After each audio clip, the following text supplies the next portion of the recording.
Good afternoon, ladies and gentlemen, colleagues, friends. Welcome to the chamber. I call to order the informal interactive hearing of the General Assembly with indigenous peoples held in accordance with the resolution 71/321 of the 8th of September 2017 and decision 76/560 of the 26th of April 2022. In accordance with the customs of the indigenous peoples and the recognition of the peoples of these lands, we will now hear the traditional welcome by Mr. Brennan Ferguson of the Tuscarora Nation. Mr. Ferguson.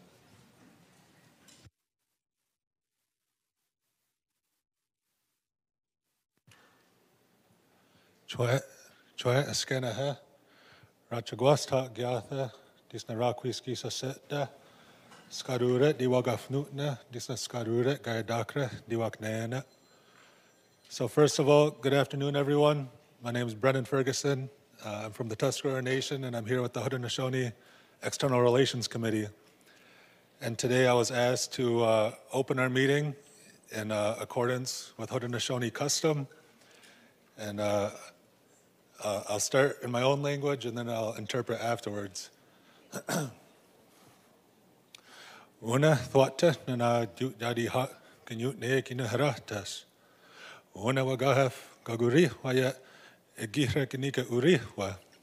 Una hasna nawa twet yagwa wetwa na ina agat kwaini. Thwat diga kathne ginika diga wadakya. Una hasna yagwat de rutra disna not nana haratas disna yagwari huatatha twa ha ekwage hana afnakya hana neo ne kat yagwat diga rutna una jakwat diga ran.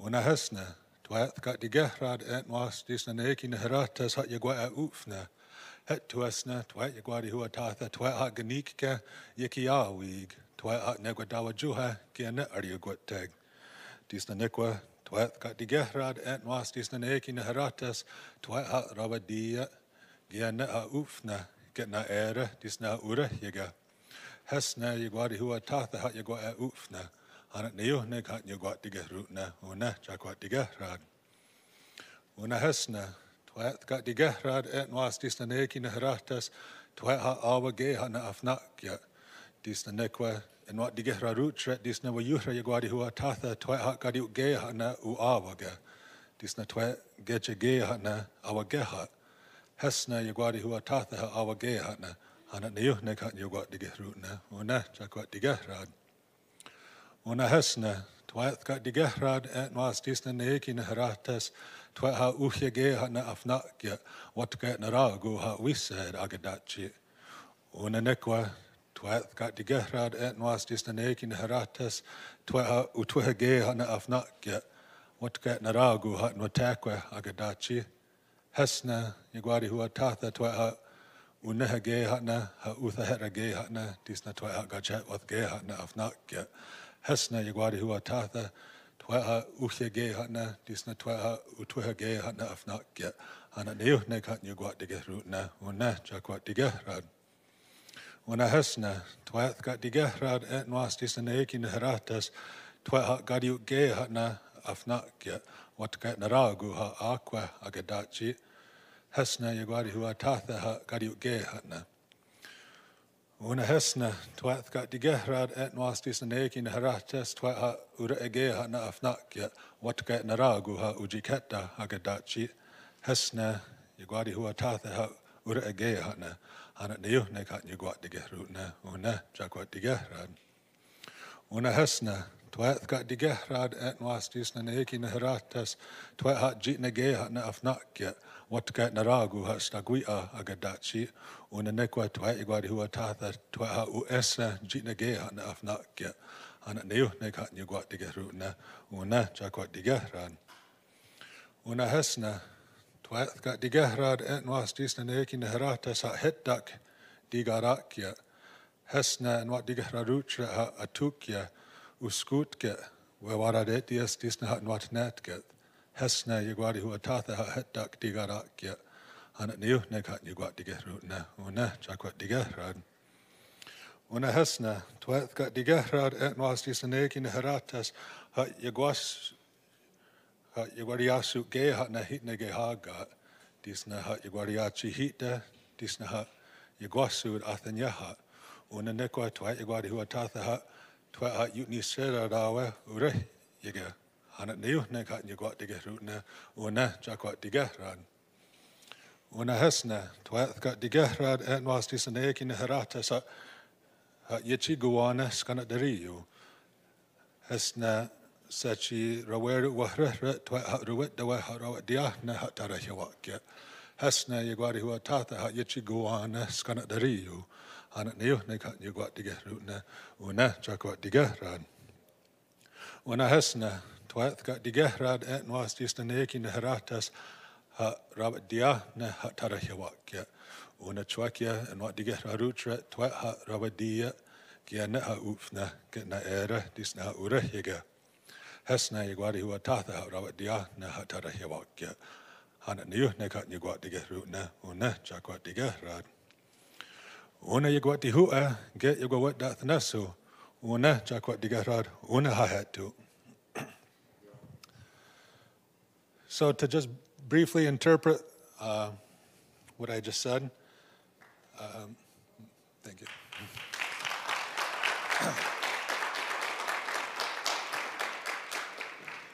So again, this is an ancient custom of the Haudenosaunee. Whenever we get together and for important matters, it's important that we use these words as a tool to bring all of our minds together, because our ancestors then, as well as our people now, understand that in order to get work done, everyone has to be kind of thinking on the same page.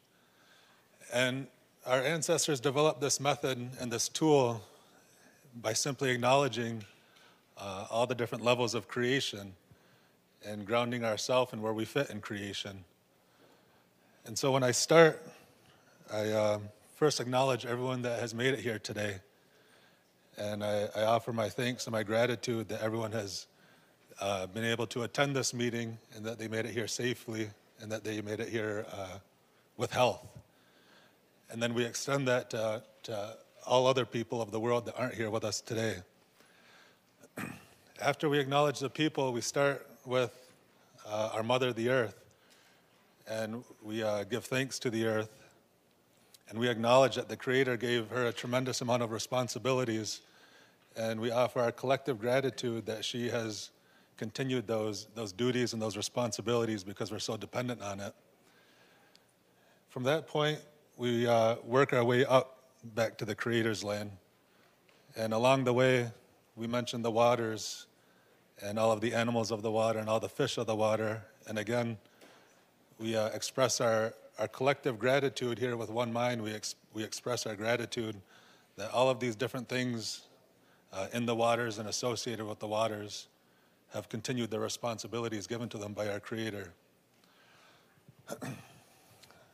And again, we keep moving up, and along the way we mentioned the fruits and the different food plants and the different medicinal plants, the trees, and each time we're taking our collective mind, that's all of our mind is one unit. And we give our thanks and we offer our gratitude towards all these different components of creation. We move our way up into the sky, into the sky world, and we recognize all of our relatives that dwell within the sky. I mentioned our grandfathers, the thunderers, the sun, who we refer to as our elder brother, the moon, which we refer to as our grandmother. And in the same manner, we use our collective mind to greet and acknowledge those things, and again, thank them for continuing their duties.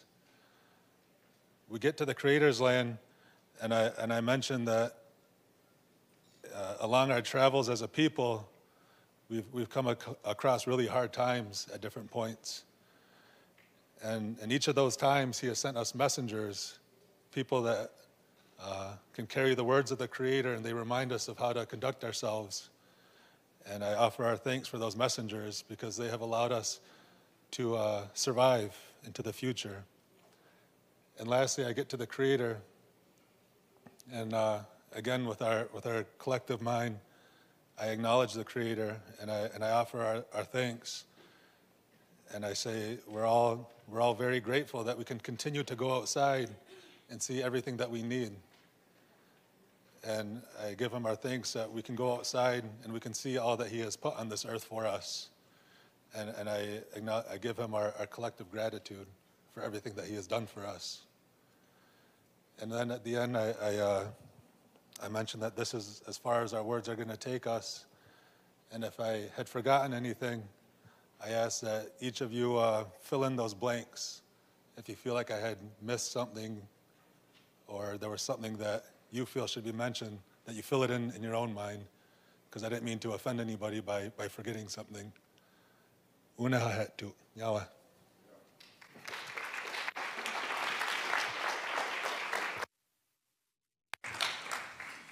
Mr. Ferguson, thank you very much indeed for your beautiful words, for beautiful notions, ideas, on behalf of all who are here in this chamber, on behalf of all those who are following us online in the Americas, in Europe, in Africa, in Asia and Australia.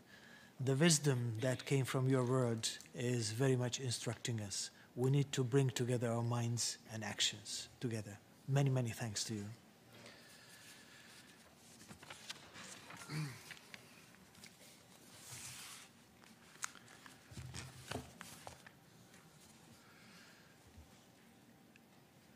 Ladies and gentlemen, distinguished indigenous representatives, excellencies, friends, once again, let me thank Mr. Brennan Ferguson of Tuscarora Nation for his beautiful words and beautiful ideas. We have waited a long time to commence this third interactive hearing. We are not only picking up a conversation that started 6 years ago in the 71st session of the General Assembly and was postponed due to the pandemic, but we are revisiting a cause brought before the League of Nations 100 years ago by Chief Kayuga Deskake. The chief traveled to Geneva representing the 6 nations in Canada to advocate for their rights, to live freely on their lands, to practice their religion, and to follow their own law. In 1923, his requests were denied. The door was closed in what he called cruel indifference.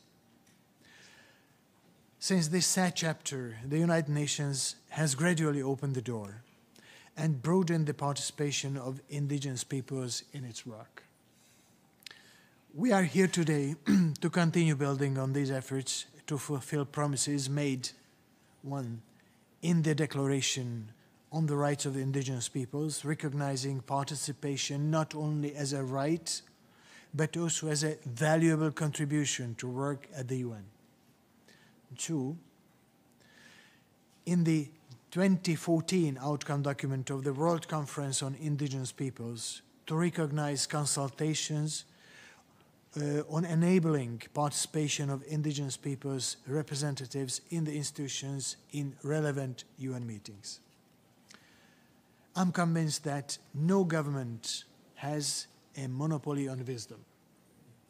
It is essential that throughout the negotiation processes, we should consider the views of indigenous peoples, particularly when it comes to managing natural resources, preserving cultural and religious values, and taking decisions affecting the lives of indigenous communities. While member states are the decision makers, it's an intergovernmental organization, indigenous peoples have an opportunity to significantly shape those decisions. Indigenous peoples must have those opportunities. Yet we need to answer the critical questions of access and participation that have eluded those before us and made the United Nations a difficult place to navigate. And I have to acknowledge that difficulty. The discussions used to turn around the following issues. Who is indigenous? Who decides who is an indigenous representative for the purpose of the United Nations accreditation? How to apply the principle of regional balance, including with existing sociocultural regions? In which bodies should indigenous peoples participate and how? I acknowledge that the indigenous peoples are not often organized as NGOs, and not always. And that is an issue that can give rise to confusions for some.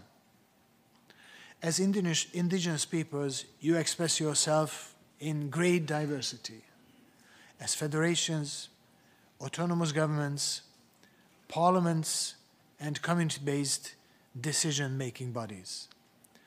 While some member states formally recognize these institutions, others may not. In some cases, you might even be part of the governments.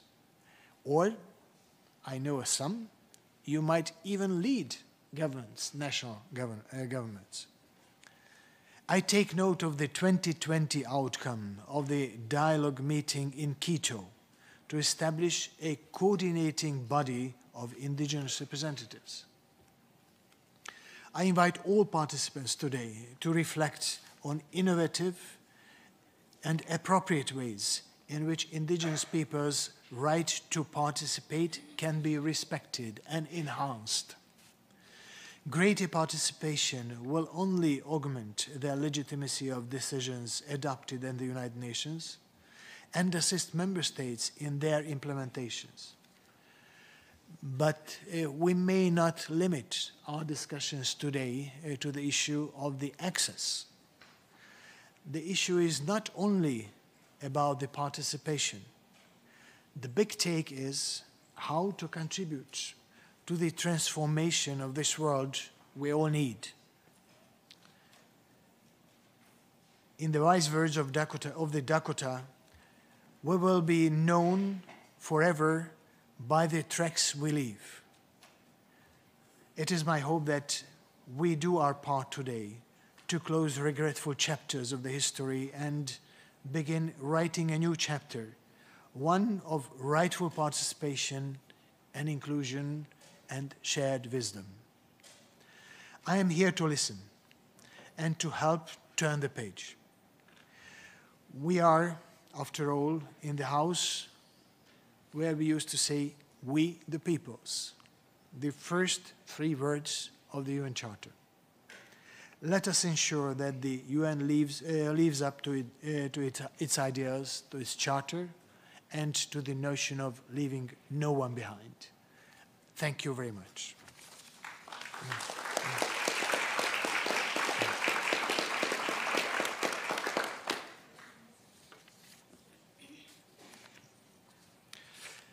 At the outset, I would like to inform participants that those wishing to speak during the interactive dialogue are kindly requested to press the button located at the base of the microphone in order to be placed in the list of speakers.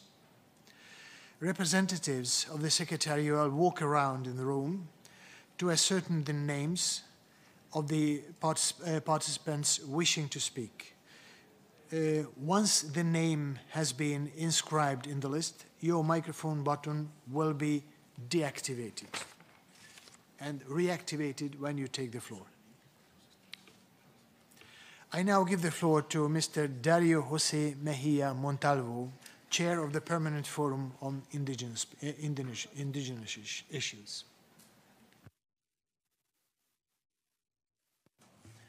Muy buenas tardes, muchas gracias, estimado Su Excelencia, señor Kasaba Korosi, por sus amables palabras, por estar acá, por aperturar Y también quiero dar las gracias al señor Ferguson por sus palabras de armonización, por su bienvenida y por todo aquello que nos ha deseado en esta jornada y en el proceso que sigue en adelante. Esperamos que sea muy productivo también. Saludo a las delegaciones de los Estados miembros, a las delegaciones de los pueblos indígenas, al señor presidente del mecanismo de expertos sobre los derechos de los pueblos indígenas de las Naciones Unidas, excelencias, damas y caballeros todos, muchas gracias por estar acá. El principio de participación que nos guía a todos en estos escenarios tan necesarios en estos momentos de crisis global, efectivamente debe ser liderado y promovido por la presidencia de la Asamblea General. Por eso doy gracias porque se aperture nuevamente este escenario después de los momentos críticos de la pandemia que obligaron a suspender los anteriores momentos. Yo creo que la Conferencia Mundial sobre pueblos indígenas y su producto, documento final, marca un hito muy importante porque en este lugar los Estados miembros reconocen a la Declaración de los Pueblos Indígenas para que sea la guía de trabajo entre los pueblos indígenas, las agencias y los mismos estados. En este marco sí es muy importante que se sigan definiendo acciones muy concretas en los distintos niveles. En estos días que hemos estado escuchando las deliberaciones en el marco del foro permanente, también hemos escuchado con preocupación que en muchos lugares del mundo, aún a nivel nacional, no se avanza con planes de acciones concretos para implementar la declaración. Pero no obstante, este no es un motivo para que a nivel global no avancemos, sino que por el contrario debemos impulsar los procesos. Y si bien es cierto, en este momento estamos aquí en una situación donde tenemos que entre todos conversar cuáles son los pasos a seguir, yo creo que también es importante que los procesos que llevan las Naciones Unidas se articulen. Y en este sentido, a pesar de las dificultades propias de la pandemia, de las dificultades propias de la comunicación, creo que podemos considerar que hay un enorme trabajo adelantado. Porque paralelamente hay un proceso que se denomina revitalización de la Asamblea General. Yo invito a que este proceso sea incorporado no para ser considerado como parte de la sociedad civil, sino cómo mejorar la participación de los pueblos indígenas en el sistema de las Naciones Unidas, pero particularmente en ese proceso de cómo revitalizar la Asamblea General. Entonces, siempre es bueno explicar por qué los pueblos indígenas no son ONGs. Agradezco mucho sus referencias porque claramente este es un punto de partida. A veces, cuando le agregamos complejidad a los procesos de negociación, generalmente se nos demoran un poco más, pero cuando recurrimos al sentido común, generalmente avanzamos mucho más. A veces tomamos el camino de ponernos de acuerdo en lo que queremos, pero también a veces es importante tomar el camino del sentido común, de lo que no somos. En este sentido, yo destaco, por ejemplo, que en el taller que se hizo recientemente en Ginebra, hubo una metodología bastante amigable, donde las personas, los Estados miembros, los pueblos indígenas, se pusieron de acuerdo en lo que no son los pueblos indígenas, sentido común. No son ONGs, no son sociedad civil, no son estados, ¿sí? Pero tampoco son observadores. En cuanto ya estamos de acuerdo en lo que no son, entonces queda evidente que necesitamos crear, necesitamos reconocer, porque no están viniendo de la nada, siempre han estado ahí antes de la creación incluso de los Estados miembros. Y la sociedad civil, por ejemplo, es una creación propia de diferenciación que es de los estados modernos. Luego, todos estos trabajos ya avanzados son una contribución, no son caminos separados. Es como lo decía en la mañana de hoy en la declaración del Gobierno de Colombia, la distinguida señora embajadora, los pueblos indígenas son como un gran río donde confluyen distintos riachuelos y finalmente todos van al camino de aportar las soluciones al diálogo. Yo por eso quiero destacar enormemente su voluntad y invito a que en adelante identifiquemos unos momentos, unos lugares comunes y no dejemos marchitar este proceso.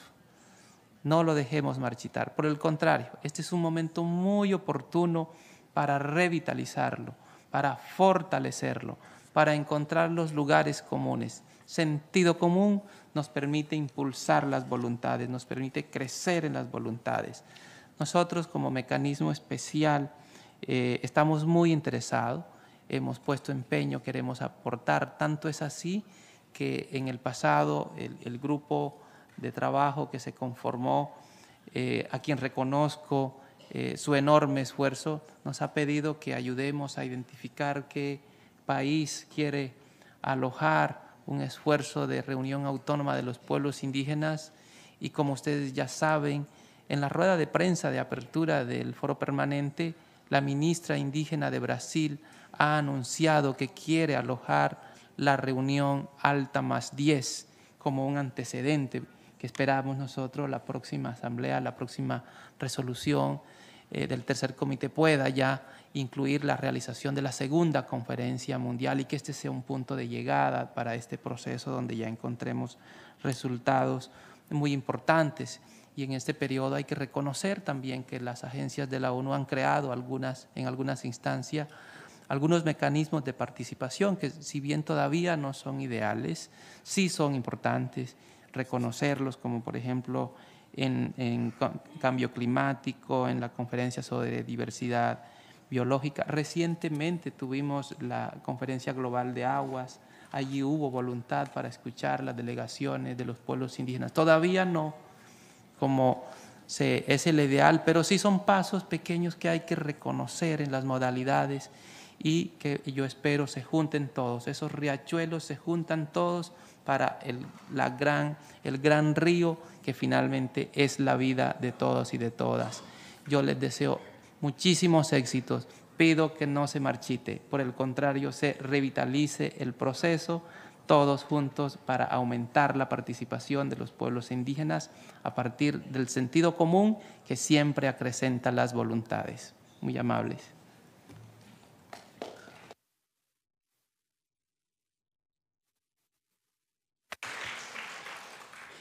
Mr. Chairman, thank you very much indeed. You have my word. It is not going to be a one-time event.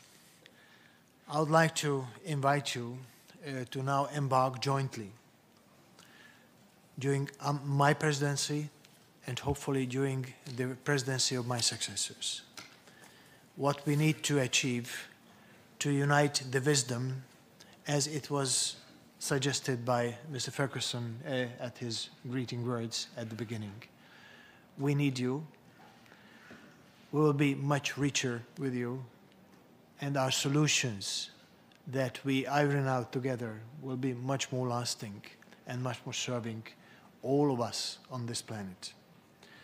To embark on it, let me mention that, as indicated in the program, this informal interactive hearing consists of an opening segment, here we are, a panel discussion and an interactive dialogue.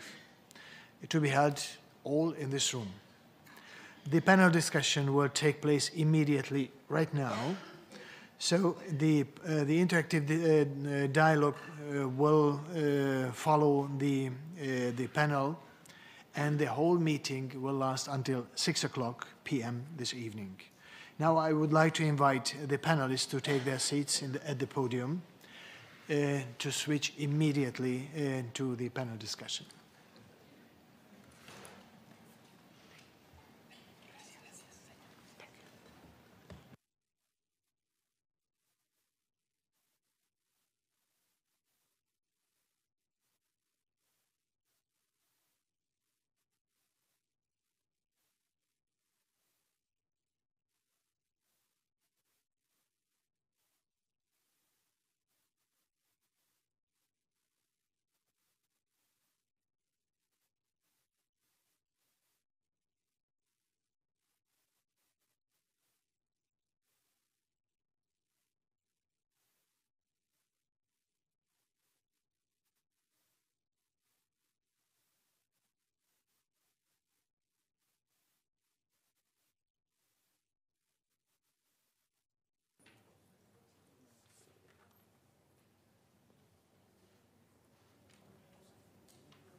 We shall first hear the presentations by the panelists, and thereafter the floor will be open to comments, observations, and panelists.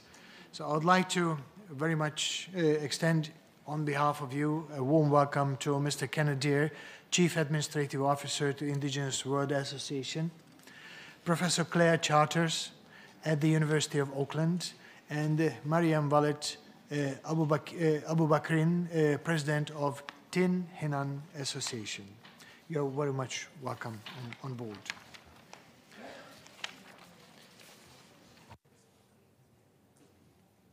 So I would like to offer the floor to Mr. Kenneth Deere. Okay.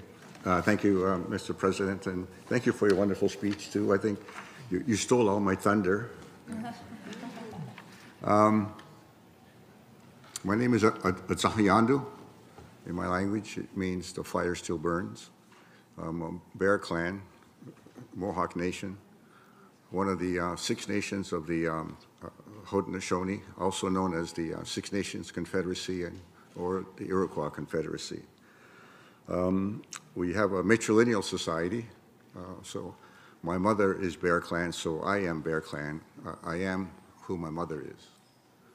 And the women, we have a society, it's a matrilineal society, and it's the role of the women to nominate who will be the chiefs, because it's the women that raise the children, and they are the ones that understand who will be the best leaders, who knows our culture, who knows our language, who knows the ways of peace, the way to keep the peace among our families.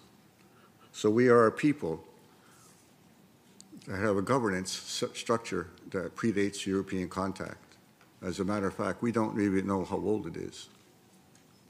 That's how long that we have existed. So we are a government. We are not an NGO. We are not a non-government organization. We have our own civil society.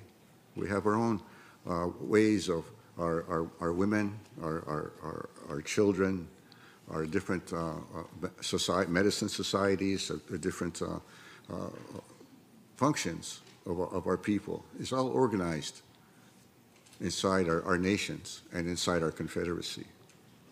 So as a nation, we feel that we've always felt that we are sovereign.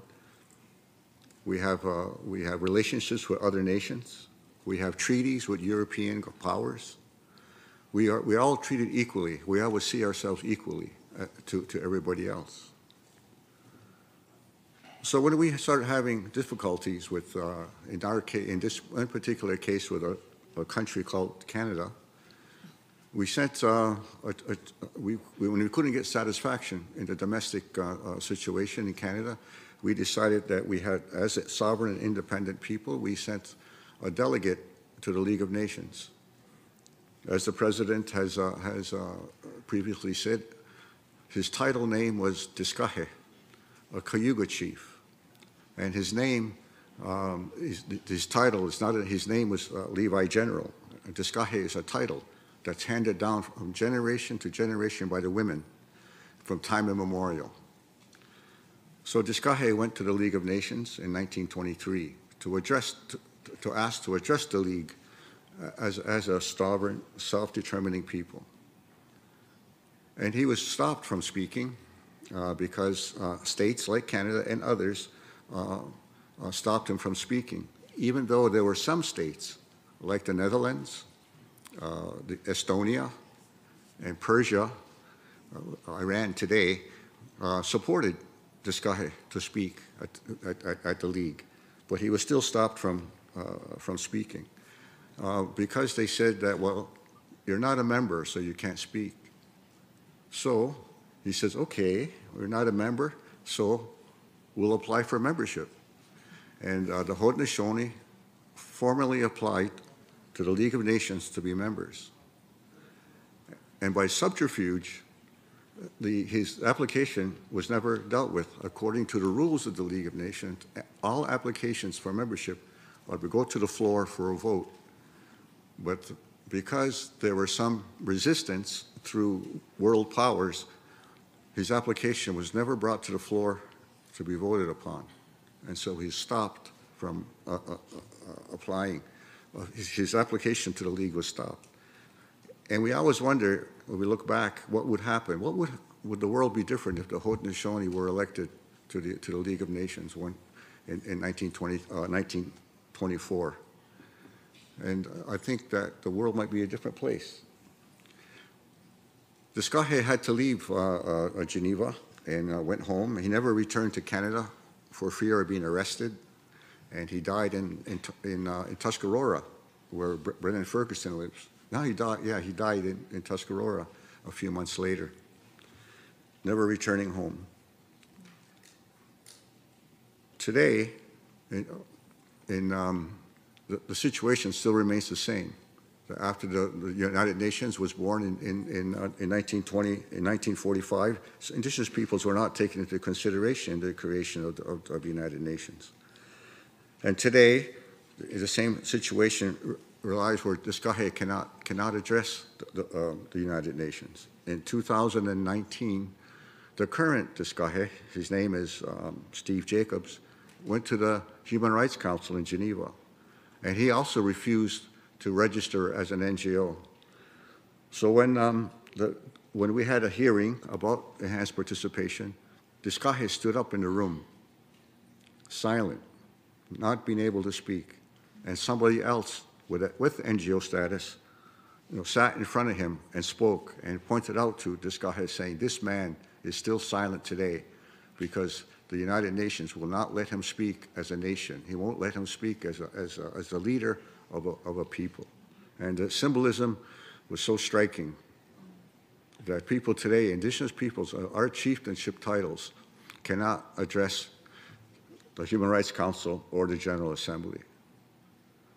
Today, in 2023, in the 21st century, Diskahe still cannot speak, still cannot address the League, cannot address the United Nations General Assembly, it cannot address the Human Rights Council.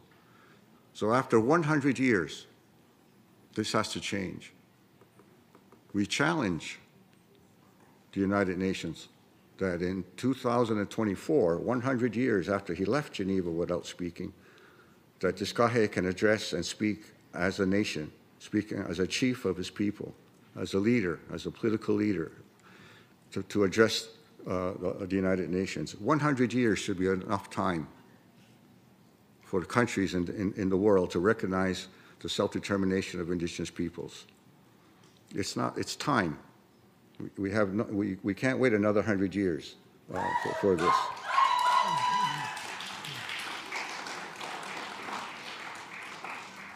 And we're not coming to the United Nations to complain. We're here to contribute to the United Nations. We're here because we are part of humankind.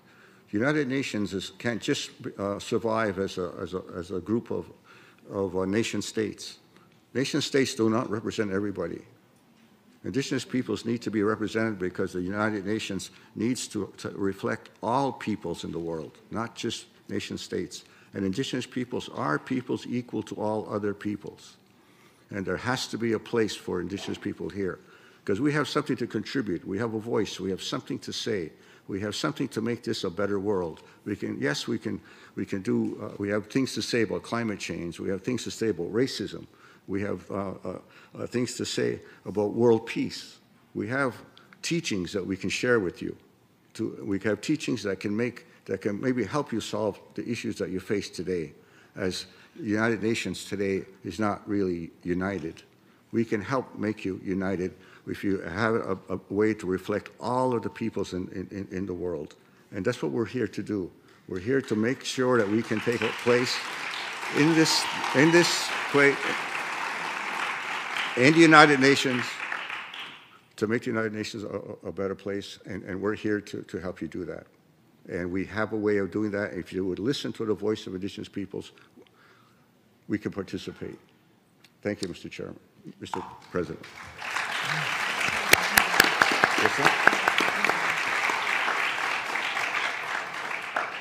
Thank you much, Mr. Kennedy. Thank you for your wise words. A couple of minutes ago, I invited you for a journey. We made the first step on this journey now. Let's make the second step. Let me offer the floor to Professor Claire Charters at the University of Auckland. E rōnanga tēnā mā, tēnā koutou, tēnā koutou, tēnā koutou katoa. I just want to pause a minute from my notes to thank you so much, Kenneth, for reminding us so eloquently why we're here. And I also want to acknowledge also Ratana, who was Māori, who came here at a similar period of time. So thanks so much for that, Kenneth. Ngā mihi nunui ki a koutou mā. My name is Claire Charters and I'm from Ngāti Whakauwea Tainui, Tūwharatua and Ngāpuhi. And I speak here as the former advisor to the President of the General Assembly in 2016 and 2017, together with Professor James Anaya and alongside the permanent representatives of Finland and Ghana. I just want to acknowledge the extraordinary efforts made at the time by Indigenous peoples representatives, state delegates, our friends at the Office of the President and the DESA Secretariat as well. I saw Brodie earlier. And to our partners of GEAR and DOSIP, for example, who stand by our side in every major international development to realise our rights. It was an extremely intense negotiation in which people worked until the early hours of the morning for many weeks of negotiations that took place over 18 months. The determination to find a consensus to creatively find solutions was truly remarkable. Sweat and tears were shed in these very rooms by seasoned diplomats and Indigenous peoples representatives alike. And while there were states that could not support a resolution to enhance Indigenous peoples' participation, I commend all states for their professionalism and courtesy at that time. But I also hope that they have been able to reflect carefully on their objections, on ways that they might be addressed and come to renewed negotiations with open minds and open hearts. I hope they will appreciate that their fears are unfounded and, on the contrary, that greater equity and fairness can be achieved if Indigenous peoples' participation is enhanced across all bodies of the United Nations. So here I hope to provide a brief but frank and honest description of that process to enhance Indigenous peoples at that time, in the hope that in re-entering these negotiations, we do so with our eyes open and we focus on the main issues. So I just want to add to Kenneth's comments, and you certainly did steal my thunder too, and more, thanks Kenneth, that Indigenous peoples do have the right to self-determination, and that the denial of Indigenous peoples' right to join international organisations from the League of Nations onwards is a direct consequence of colonial thinking under which Indigenous peoples were not considered to be human. As such, European and other powers could justify their classification of our territories as empty, available for discovery, and refuse to recognise our sovereign authority. Let's be clear then that the enhancement of Indigenous peoples' participation at the UN is a process of decolonisation and equality. Currently, formally Indigenous peoples cannot participate as self-determining entities outside of the permanent forum and expert mechanism. And even then, that participation is realised through an administrative loophole rather than as of right. So we as advisors back then, after 4 pre-negotiation consultations with states and Indigenous peoples, identified 4 main elements that would require agreement. First, venue, second, modalities, third, the accreditation process, and finally, the criteria for selection of Indigenous peoples' representative organisations. The process was initiated then at the General Assembly because it was a parent body in one form or another to the ECOSOC, to Human Rights Council, amongst others. And the General Assembly resolution would pertain to all its subsidiary bodies and have influence across all UN bodies and international organisation. So while there was not quite consensus on venue, the negotiations proceeded on that basis, namely that Indigenous peoples would participate in the General Assembly and its committees as well as its informal meetings. Permanent observer status was a bottom line. Second, in my mind, the modalities were probably the least contentious at that time. On the one hand, there was little support from states for Indigenous peoples to vote in the General Assembly. and many Indigenous peoples did not seek voting rights per se, but nonetheless robust participation and effective participation was on the table, and especially in particular committees. So the major contention at that stage was between who would ultimately determine the Indigenous peoples' representative organisations who would qualify for participatory rights and how that process would work. This issue overlapped clearly with the criteria on which Indigenous peoples would be selected, and especially whether state recognition of Indigenous peoples was a necessary requirement. So we explored various alternatives in multiple drafts with nuanced differences. Trade-offs were sought between selection processes that did not permit any state a veto, but made state recognition a mandatory requirement. Then there was the alternative that state recognition would not be required, but the process might provide opportunities for states to object to the selection of that particular Indigenous people's representative organisations, albeit with safeguards in place.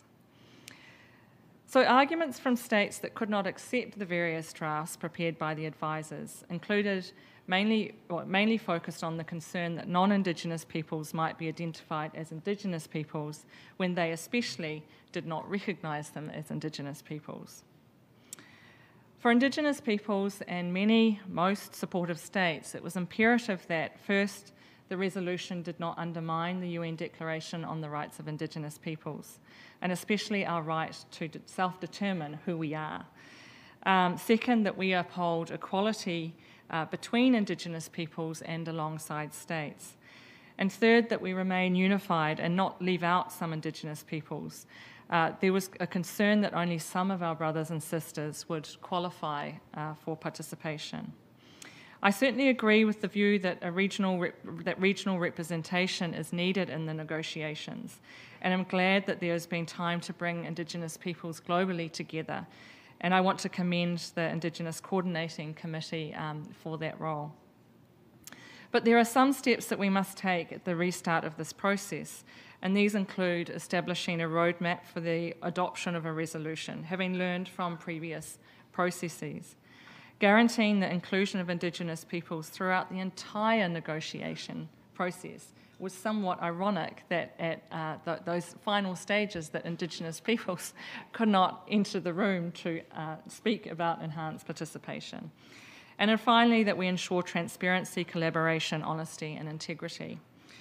So to finish, in the interests of equality, morality, and legal imperatives, I sincerely hope that we have reached the right moment in time to find the consensus required to formally and strongly endorse the enhanced participation of Indigenous peoples at the UN.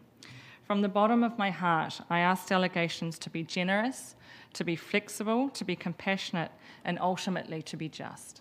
Kia ora koutou.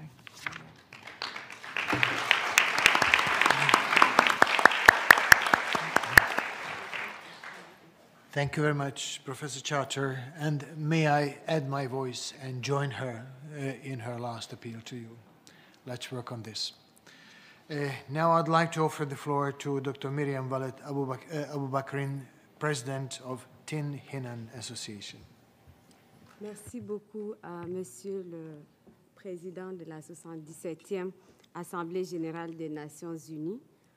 Et je voudrais aussi joindre ma parole à ceux de mes prédécesseurs, donc Kenneth Deere, qui n'a cessé de nous rappeler et de rappeler aux Nations unies qui nous sommes, de rappeler que nous avons des façons de gouvernance, mais aussi des façons de nous identifier en tant que peuple, qui est importante à prendre en considération, et de nous rappeler l'histoire de la participation autochtone au sein des Nations unies. Je voudrais également remercier la docteure Claire Charter de nous avoir rappelé où nous nous sommes rendus dans le processus en fait de participation et les bénéfices qu'il y a eu dans ce processus jusque-là et comment est-ce que nous pourrions continuer à avancer ce processus. Merci beaucoup, Monsieur le Président, d'avoir lancé ce ton et d'avoir exprimé votre soutien à ce processus sans réserve.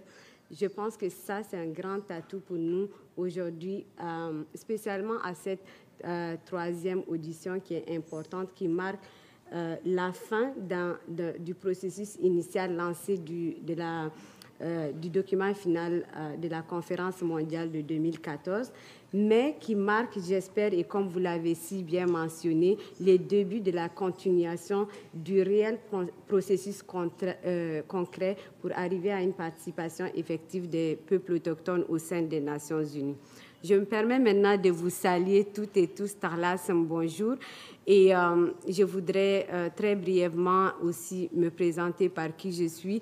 Au-delà d'être la présidente de l'association Tininan, je suis aussi Weltamashak, donc je viens du peuple Touareg. Je suis de la région du Sahel, donc mon peuple se retrouve dans 5 pays, l'Algérie, le Burkina Faso, le Niger, la Libye, le Mali, du fait de la colonisation et de la décolonisation. On a été répartis et disloqués dans ces 5 pays où nous retrouvons maintenant en tant que minorité. Alors, tout d'abord, je voudrais aussi remercier le bureau du président général pour avoir facilité ces auditions parce que, comme il l'avait mentionné, il y a eu beaucoup de flexibilité de leur part parce qu'il y avait la pandémie et on devait avoir ces auditions dans un contexte de pandémie et virtuel, ce qui n'allait pas justement dans le même sens d'une participation accrue des peuples autochtones parce qu'on allait se retrouver avec une participation très limitée des peuples autochtones et ils ont été flexibles à avoir ça maintenant. Je remercie également le secrétariat et l'instance permanente des Nations Unies sur les questions autochtones qui a été le pont entre nous et le bureau du président de l'Assemblée générale ainsi que le bureau de coordination, l'organe de coordination des peuples autochtones pour la participation qui a, malgré cette situation difficile, a quand même continué à garder ce sujet à la page des Nations Unies dans l'agenda. Je voudrais également à ce point vous remercier toutes et tous ici, délégation des États membres, qui nous avez soutenus, mais aussi vous qui êtes présents ici, qui voulez apprendre davantage sur ce processus et nos sœurs et frères autochtones de cette région socio-culturelle. Ce travail est important car les peuples autochtones contribuent grandement au travail des Nations Unies et le renforcement de notre participation sera avantageux pour l'Organisation des Nations Unies ainsi que pour tous les États membres. Les peuples autochtones ont été les ponts entre la terre-mère et toute l'humanité. Pendant des millénaires, nous avons reçu de la terre-mère des connaissances uniques qui sont vitales pour la survie de tous les êtres.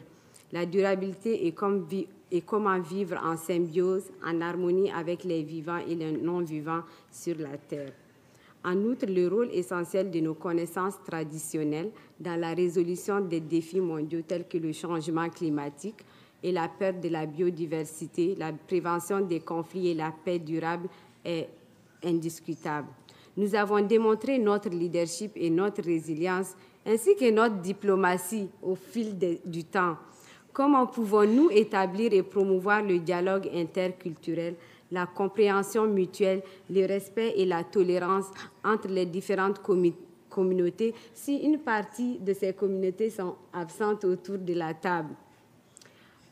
Comment aussi pouvons-nous construire des dialogues si les personnes sur lesquelles ces dialogues se tiennent sont absentes? C'est important que nous soyons là. En accueillant les perspectives uniques et la diversité culturelle des peuples autochtones à toutes les tables de discussion et de prise de décision des Nations Unies, les délibérations seront plus complètes et plus inclusives. Et j'entendais tantôt le président de l'Assemblée générale nous exprimer à quel point c'est important pour l'Organisation des Nations Unies et les États membres d'arriver à l'inclusion. Et c'est ce que nous offrons aujourd'hui sur la table. Nous savons que les processus décisionnels inclusifs conduisent à des meilleures politiques et à des solutions plus efficaces, plus équitables, plus durables et, comme ma sœur nous en appelait, plus justes aussi. Notre participation accrue favorisera des partenariats plus solides, mais également favorisera des partenariats plus solides mais également elle aura pour avantage d'aider les agences des Nations Unies et les États membres à renforcer les capacités quant à la prise de décision éclairée. Outre ces avantages d'avoir des voix des peuples autochtones à tous les niveaux de discussion de prise de décision, nous voudrions rappeler que la participation significative des peuples autochtones à la prise de décision qui les concerne est à la base de notre autodétermination, qui est le fondement non seulement de la Charte des Nations Unies, mais également de la Déclaration universelle des droits de l'homme et de la Déclaration des Nations Unies sur les droits des peuples autochtones. Ainsi, nous exhortons les États membres à reconnaître les avantages qu'apportera une participation accrue des peuples autochtones et à poursuivre ce processus avec vous. Ce processus sera guidé par la Déclaration des Nations Unies sur les droits des peuples autochtones, les documents finaux d'Alta et les documents finaux de la Conférence mondiale sur les peuples autochtones et doit reconnaître notre droit en tant que peuple. Et M. Kenneth Deere l'a bien rappelé au début, ce que veut dire vraiment adresser les Nations Unies en tant que peuple ou en tant qu'organisation non gouvernementale. Et cela fait partie intégrante de notre autodétermination. De plus, nous devons veiller à ce que l'accent reste mis sur les institutions représentatives des peuples autochtones plutôt que sur les organisations non gouvernementales en tant qu'entités qui représentent réellement les peuples autochtones dans le travail des Nations Unies.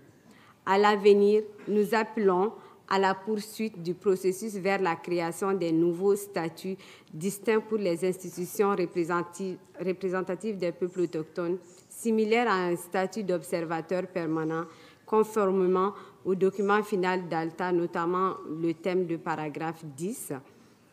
Tout au long du processus, il est essentiel aussi d'assurer la participation pleine, effective, directe et significative des peuples autochtones à toutes les étapes et à tous les niveaux. Ces nouveaux statuts devraient être de haut niveau et refléter les droits des peuples autochtones à l'autodétermination et permettre leur pleine participation au processus et à la prise des décisions aux Nations Unies. Cette participation accrue est aussi un levier pour les Nations Unies d'assurer une cohérence entre les bonnes intentions exprimées et les actions concrètes. J'entends souvent, même aujourd'hui, le président de l'Assemblée générale l'a dit, et puis le secrétaire général des Nations Unies aussi l'a dit à l'ouverture de cette 22e session de l'instance permanente, nous ne voulons laisser personne de côté. Alors comment pouvons-nous assurer ne laisser personne de côté alors que plus de 500 millions de personnes sont laissées de côté quand les décisions réelles sont prises? Donc ça, c'est important, il faudrait y remédier et il faudrait y penser sous cet angle-là. Pour terminer, je voudrais réaffirmer que nous, peuples autochtones, sommes déterminés et puis vous le voyez, ça fait des décennies et des décennies et même un centenaire que nous sommes debout.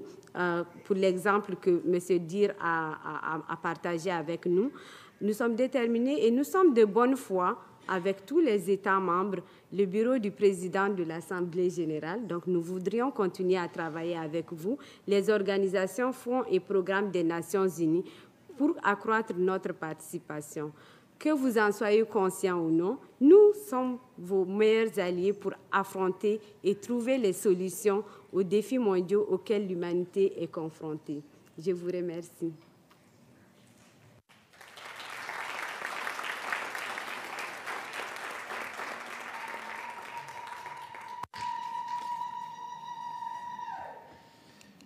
Merci beaucoup, Madame Aboubakrine. I take it very close to my heart. I really regard you and all of you here as the allies for the 8 billion stakeholders of this organization. It took us to the conclusion of the panel discussion, but immediately we'll switch to the interactive dialogue. I should like to encourage participants to make their statements as concise as possible and not longer than 3 minutes for individual statements or 5 minutes for statements made on behalf of the group of states. To assist speakers in managing their time, a monitor in front of them will display the remaining speaking time. Participants with the longer statements are encouraged to read the shorter version of their text and submit their full-length statements to the Secretariat for posting on the journal. Nothing will be lost, I can promise you. Delegations speaking on behalf of groups are invited to approach the list of speakers table and will be given priority. One more technical announcement. I would like also to inform participants that those wishing to speak are kindly requested to press the button located at the base of the microphone in order to be placed on the list of speakers. Representatives of the Secretariat will walk around the room to ascertain the names of the participants wishing to speak. Once your name has been inscribed in the list, your microphone button will be deactivated as long as you don't get the floor. Thank you very much for your cooperation. Now I identify Australia taking the floor on behalf of the group of states.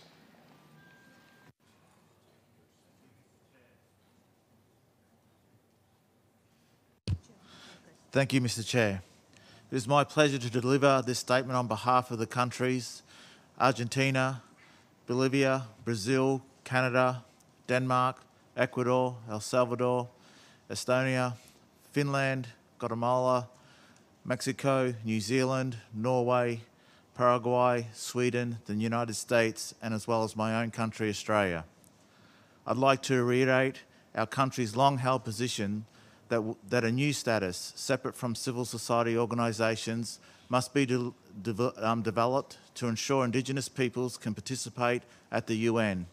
Indigenous peoples have the right to participate and be heard in meetings of relevant United Nations bodies on issues affecting them.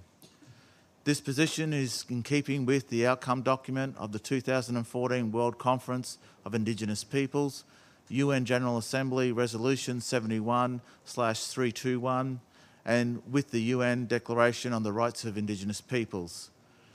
These interactive hearings are an important avenue to move the discussions on possible measures necessary to enable the participation of Indigenous peoples forward.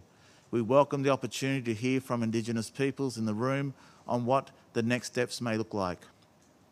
We look forward to the report of the Office of the High Commissioner for Human Rights following the November 2022 workshops on enhanced participation held in Geneva at the request of the Human Rights Council. We hope the conversations there will help to inform progress here in New York. One recommendation from the discussions in Geneva was to refer to accreditation criteria and accreditation mechanisms instead of selection criteria and selection mechanisms. Together, we propose a similar change in terminology in the General Assembly context. In so doing, we acknowledge that a future process will only determine who will participate in the United Nations rather than determine who is or who is not Indigenous. Our countries remain committed to ensuring the Indigenous peoples, wherever they live, are able to contribute to global decision-making in the UN through meaningful and inclusive participation. We look forward to continued efforts by Indigenous peoples and member states to advance this issue and are committed in doing our part in order to achieve this. As Dr. Wilton Littlechild has noted in past interactive hearings, Indigenous peoples have not come to the United Nations to create problems, but to create solutions. Thank you, Mr. Chair.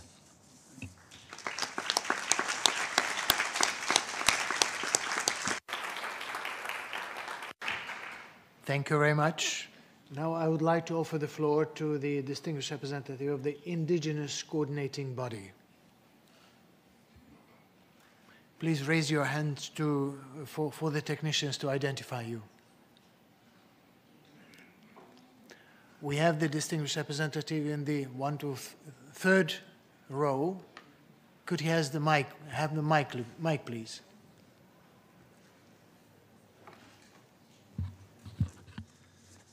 Thank you, Mr. President.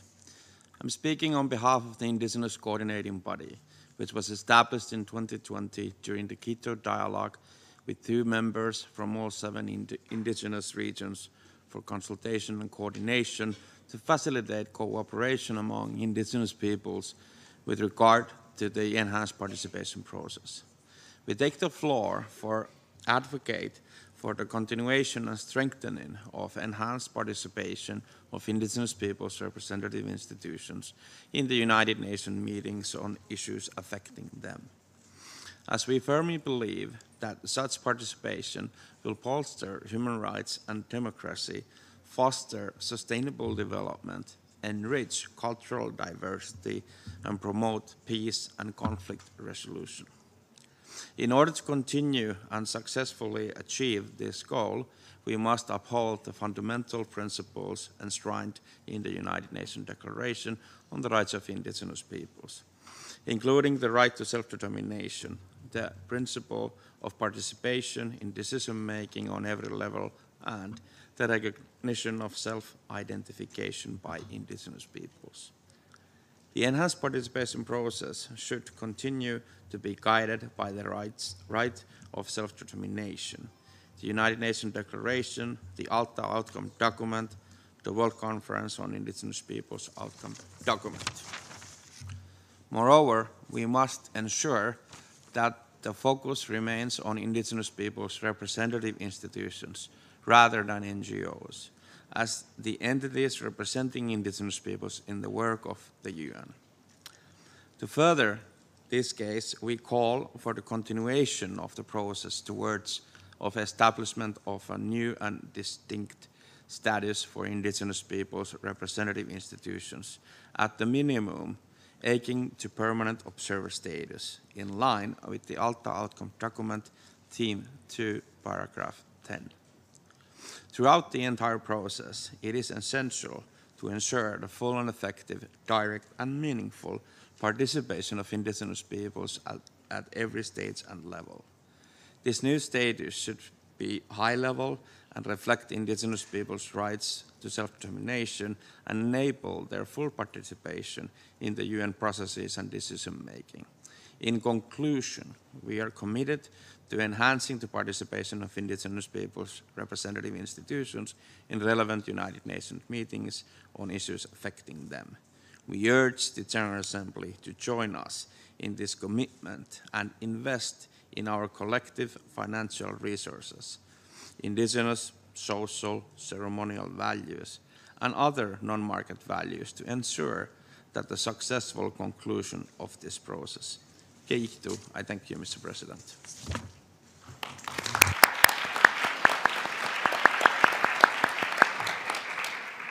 Thank you very much. Before giving the floor to the next speaker, if I may have a half-a-minute personal observation.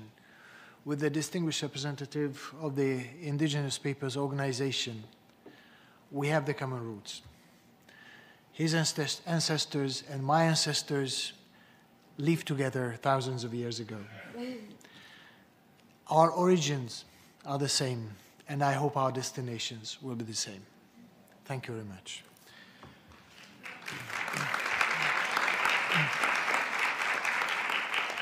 Now I give the floor to the distinguished representative of the European Union.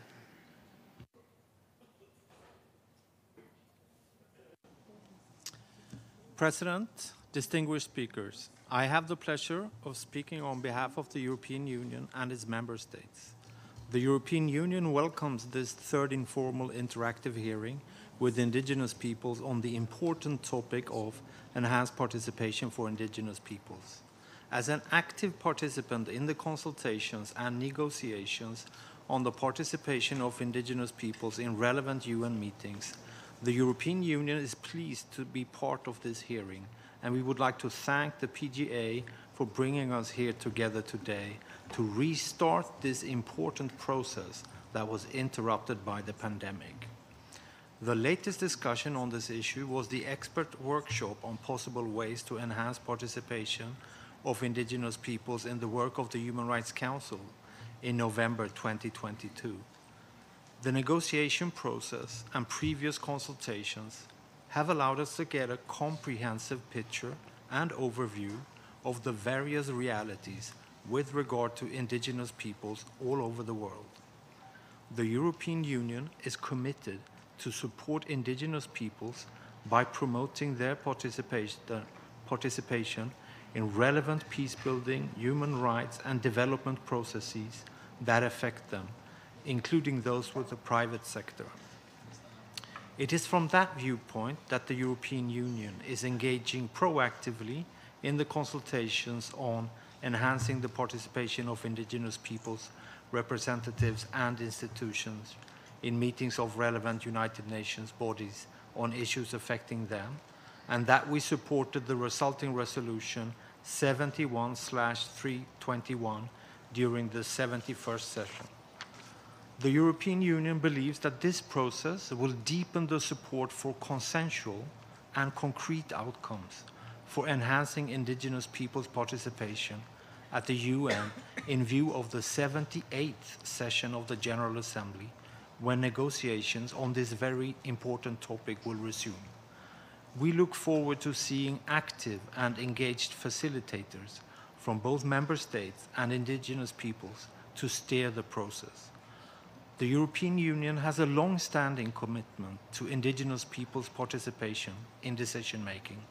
The EU Council conclusions of 2017 underscored the crucial importance of further enhancing opportunities for dialogue and consultation with indigenous peoples at all levels of EU cooperation, including in EU-funded programs and projects under all aid modalities, to secure their full and effective participation in order to obtain their free, prior, and informed consent in accordance with the UNDRIP in a meaningful and systematic way, and to inform and underpin EU external action policy and its implementation worldwide.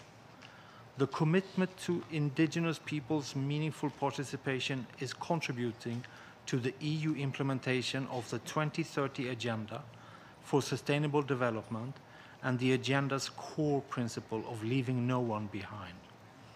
Allow me now to recapitulate the main elements in the EU approach on enhanced participation.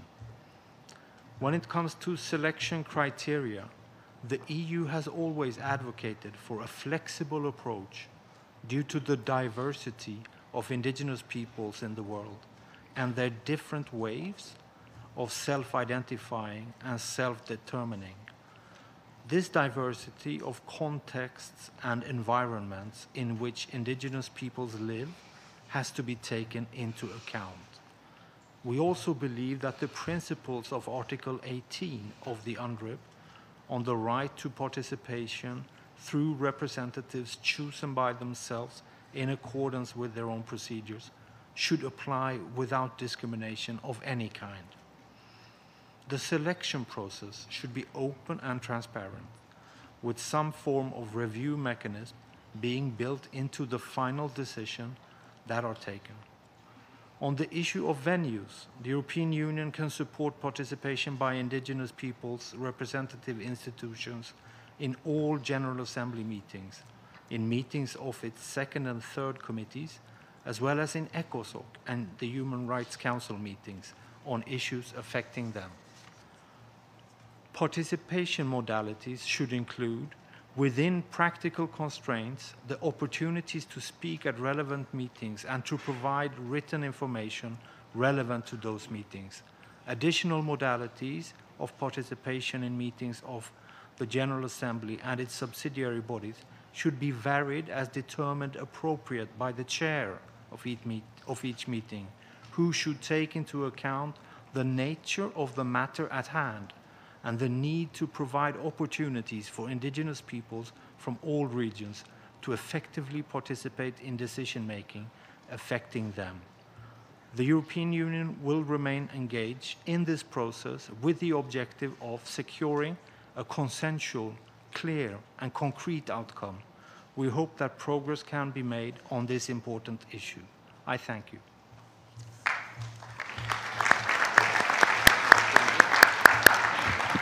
I thank the distinguished representative of the European Union for the very pragmatic, forward-looking proposals. Now I give the floor to the distinguished representative of the Assembly of First Nations, speaking on behalf of Nkai Narf.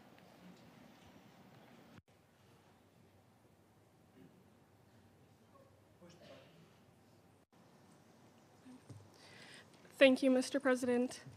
My name is Taylor Bain Takosa. I'm Dene from Northern Canada, and I'm honored to deliver this statement on behalf of the Assembly of First Nations, National Congress of American Indians, and the Native American Rights Fund.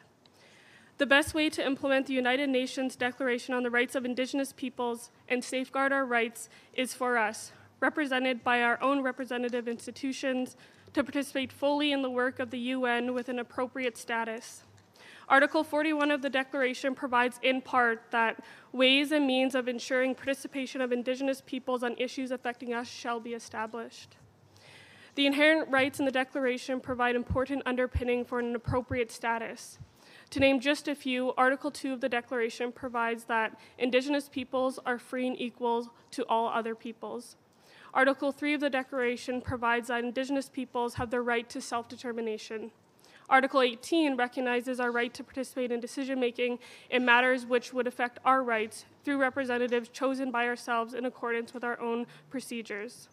Because matters affecting us may occur in any of the UN venues, we require full and effective participation in all venues, and we must be the ones determining whether something affects us. Based on the foregoing, and as set forth in the ALTA outcome document, we call for, at a minimum, permanent observer status within the UN system, enabling our direct participation through our own governments and parliaments, which include, inter alia, our traditional councils and authorities. The outcome document of the World Conference on Indigenous Peoples recognized the benefit to the world of Indigenous participation, specifically highlighting our significant contributions to the promotion of sustainable development, to a just balance among the economic, social, and environmental needs of present and future generations, to promoting harmony with nature to protect our planet and ecosystems, to climate change, mitigation, and adaptation, to knowledge acquired through experience in hunting, gathering, fishing, and agriculture, as well as our sciences, technologies, and cultures. This is just to name a few areas benefiting the whole world from Indigenous participation. All formal and informal consultations and negotiations concerning our enhanced participation must be conducted in an open, inclusive, and transparent manner at every stage. We also request that states provide financial support for Indigenous participation and related activities. We urge you, the President of the General Assembly, to ensure that work on this issue is continued in the General Assembly. The work of achieving permanent observer status for Indigenous peoples is not finished, and the work cannot end at this session. We ask that the General Assembly renew its efforts on this matter and to recommend state support for a strong resolution from the Human Rights Council in their parallel consideration of this issue. Thank you, Mr. President.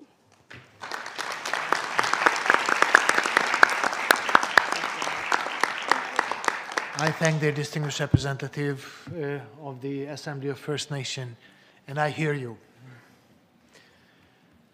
Now I give the floor to the distinguished representative of Colombia, the permanent representative of Colombia.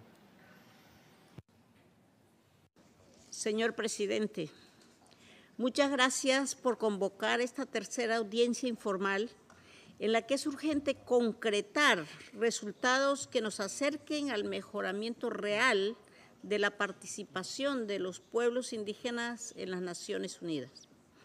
Hablo en mi calidad de mujer indígena, de vocera del Gobierno de Colombia y del presidente Gustavo Petro.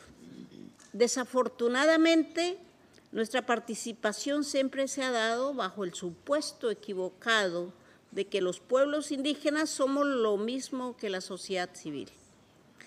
Los pueblos indígenas somos sujetos colectivos de derechos, con formas de ser distintas y diferenciadas de las sociedades mayoritarias, y en la defensa de nuestros derechos, nuestras culturas y nuestras tierras. Por esta razón, Colombia apoya firmemente la creación de un nuevo estatus diferente al de las organizaciones de la sociedad civil, que pueda garantizar la participación plena, efectiva y significativa de los pueblos indígenas al interior de las Naciones Unidas. Señor presidente, evito decir en las cuestiones que nos afectan porque parto del hecho de que todos los ámbitos temáticos de la agenda mundial afectan a los pueblos indígenas y que podemos realizar aportes valiosos en relación con todos estos asuntos. Mi país considera que deben establecerse espacios específicos para las instituciones representativas de los pueblos indígenas, acreditadas ante la Asamblea General y sus órganos subsidiarios, el Consejo Económico y Social y sus órganos subsidiarios, el Consejo de Derechos Humanos y sus órganos subsidiarios, así como en otras conferencias, cumbres y reuniones convocadas por Naciones Unidas.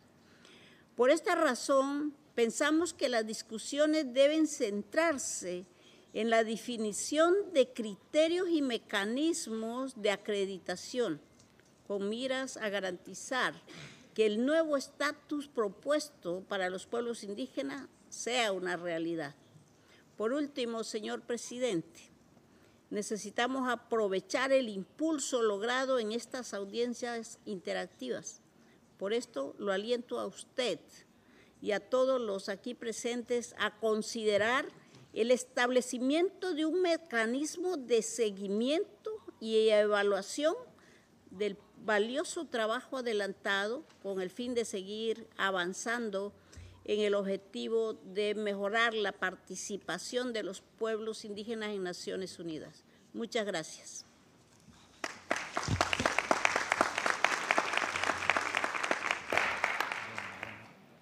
Thank you very much, Madam Ambassador. Now I give the floor to the distinguished representative of the Inuit Circumpolar Council.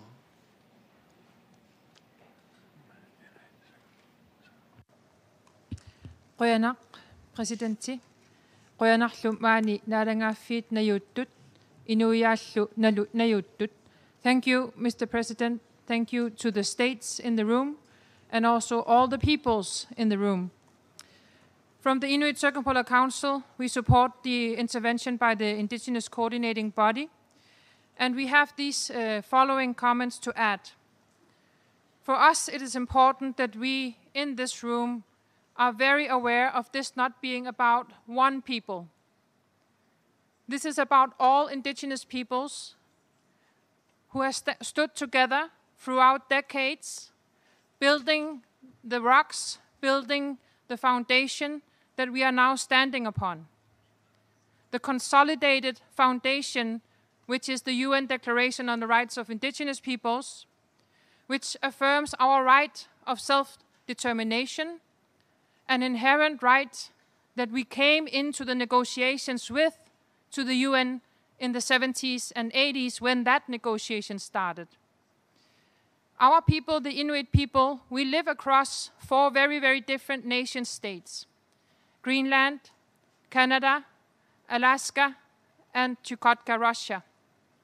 In 1977, we came together, and as it was said by the founding father of our organization, Mr. Eben Hobson Sr., we were not a nation state, but we constitute a nation.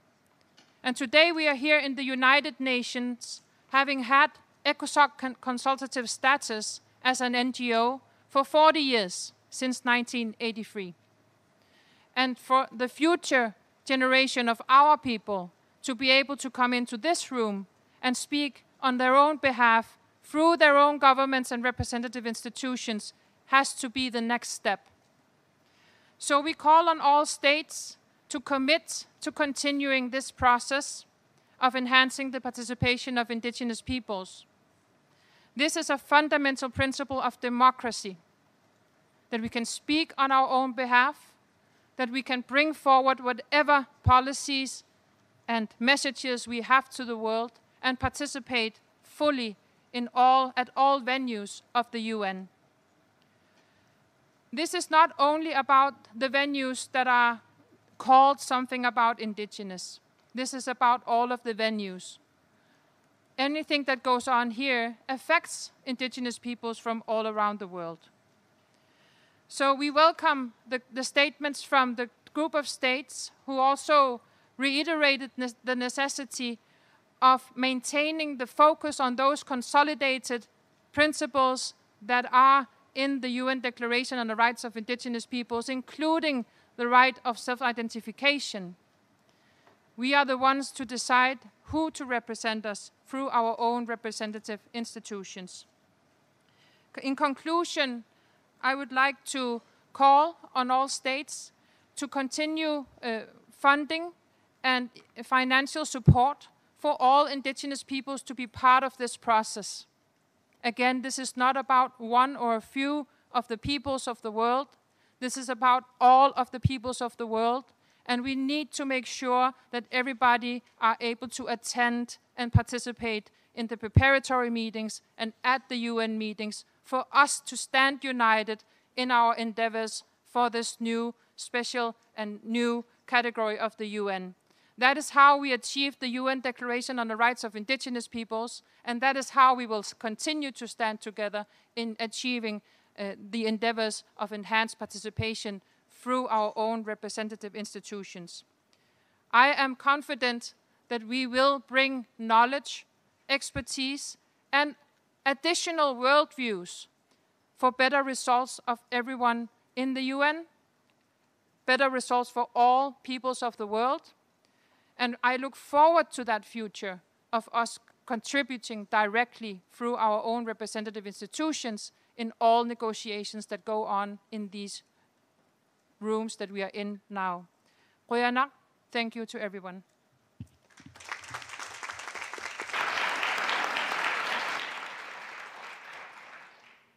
I thank the distinguished representative of Inuit Circumpolar Council for her statement. And I now give the floor to the distinguished representative of Denmark.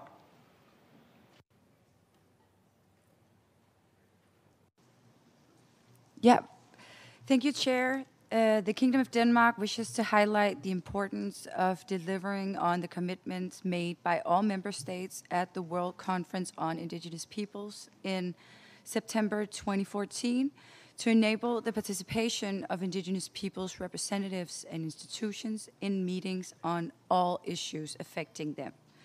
We can all agree that the process has been moving disappointingly slow.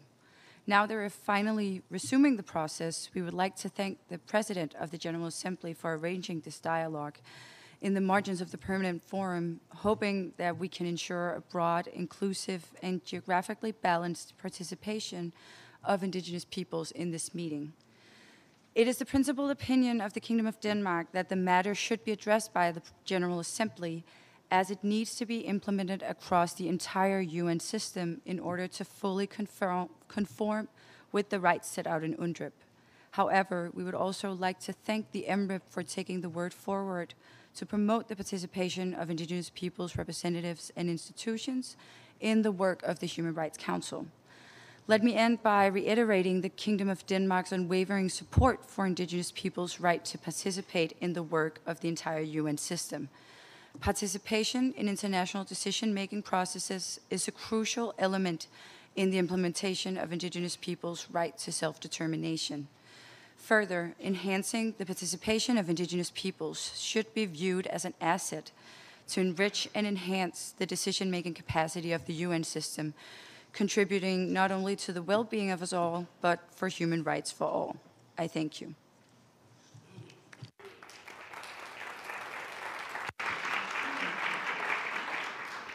I thank the distinguished representative of Denmark for his statement, and I now give the floor to the distinguished representative of Global Indigenous Youth Caucus.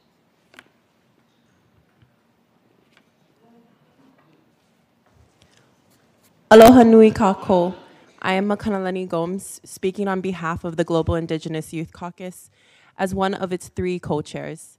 The GIYC was officially established in 2006 and recognized by the UN Permanent Forum and is composed of Indigenous young people from all 7 Indigenous regions. The Global Indigenous Youth Caucus affirms we are fully aligned with the continuation of this process to strengthen and enhance Indigenous peoples' representative institutions in the UN process. We underline the importance of this process continuing with the full and effective participation of Indigenous peoples. As Indigenous youth, we grow up with a deep respect for our ways of life, including our political systems, and have a firm understanding that we come from nations with sovereign governing systems that have existed for millennia. It is time that the UN aligns itself with that reality as well. Thus, we as Indigenous young people from the 7 regions ask the General Assembly to apply the principles upholding Indigenous self-determination in the UN Declaration, such as Article 18, within its processes. We join the call of Chief Tashika Ratana, our elders and Indigenous coordinating body, for the establishment of a status for Indigenous peoples' representative institutions on equal footing to other governments in line with the Alta Outcome Document, Theme 2, Paragraph 10.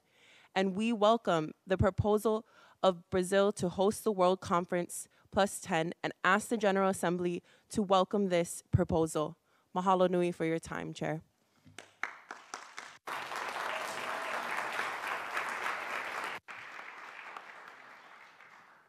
I thank the distinguished representative of Global Indigenous Youth Caucus for her statement, and I now give the floor to the distinguished representative of Mexico. México agradece al presidente de la Asamblea General por la organización de este tercer diálogo informal. Es innegable que los órganos competentes de Naciones Unidas discuten asuntos que conciernen a los pueblos indígenas, por lo que su participación es esencial para avanzar en el respeto, protección, promoción y garantía de sus derechos. En Ginebra, México y Guatemala promovimos la organización del taller que ha sido citado esta tarde, celebrado en noviembre, precisamente sobre formas para mejorar la participación de pueblos indígenas en el Consejo de Derechos Humanos, del cual emanaron importantes reflexiones. Señor presidente, la voz que se debe de escuchar hoy sobre este tema tan importante es la voz de los pueblos indígenas, por lo que seré breve en destacar 5 puntos generales que deben considerarse en todo proceso para aumentar su participación. Primero, la Declaración de la ONU sobre los Derechos de los Pueblos Indígenas es el punto de partida y el piso mínimo. Contiene las normas mínimas para la dignidad y el bienestar de los pueblos indígenas. Ninguna medida puede estar por debajo de la declaración. La declaración, en su integridad, es la base sobre la cual construimos. La participación de los pueblos indígenas es esencial para alcanzar los fines de la declaración. Segundo, los pueblos indígenas no son organizaciones no gubernamentales. Los pueblos indígenas tienen gobiernos y tienen control de sus territorios en el ejercicio de su derecho a la libre determinación. Gracias. Los pueblos indígenas no deben acreditarse como ONGs o a través de estas. Es necesario que los pueblos indígenas puedan participar bajo un estatus propio. El actual gobierno de México se caracteriza por mantener un diálogo de gobierno a gobierno en pie de igualdad. Tercero, las modalidades de participación de los pueblos indígenas no pueden ser inferiores a las modalidades de participación de las ONG con carácter consultivo de COSOC. Cuarto, toda medida que aumente la participación de los pueblos indígenas debe asegurar una participación geográfica equitativa. Asegurar la participación geográfica equitativa implica reconocer que algunas regiones del mundo tienen mayor población indígena y que algunas regiones podrían tener menos recursos para asegurar una participación efectiva. Y quinto, para México, la participación efectiva de los pueblos indígenas debe ser inclusiva e incidir en el empoderamiento de mujeres, jóvenes, adultos mayores y personas con discapacidad indígenas. Por ello, su participación en el trabajo y las actividades de los órganos de Naciones Unidas es particularmente importante. Para concluir, señor presidente, consideramos que estos 5 puntos deben de servir de base, de partida para examinar medidas para aumentar la participación de los pueblos indígenas conforme al documento final de la Conferencia Mundial sobre los Pueblos Indígenas. México está convencido de que la participación de los pueblos indígenas fortalece el trabajo de la ONU y que el sistema de Naciones Unidas cuenta con la suficiente capacidad de innovación para tal fin. Consideramos que las ideas y reflexiones de este diálogo de esta tarde serán de mucha utilidad para seguir identificando pasos concretos hacia adelante. Muchas gracias.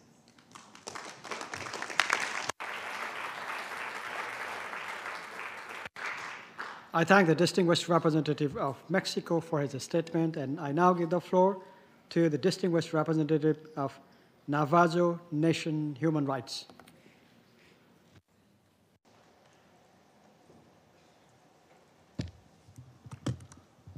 Since the Navajo Nation is taking the floor for the first time in this session, we express our thanks to the President for being open to the dialogue and also the positive comments made by member states.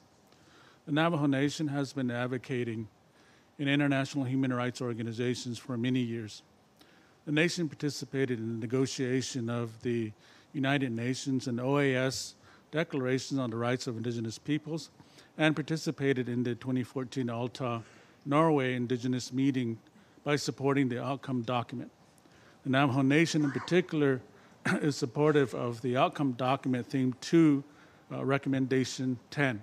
Indigenous governments' participation in the United Nations system, including the General Assembly. The Navajo Nation has long sought to participate in the UN sessions.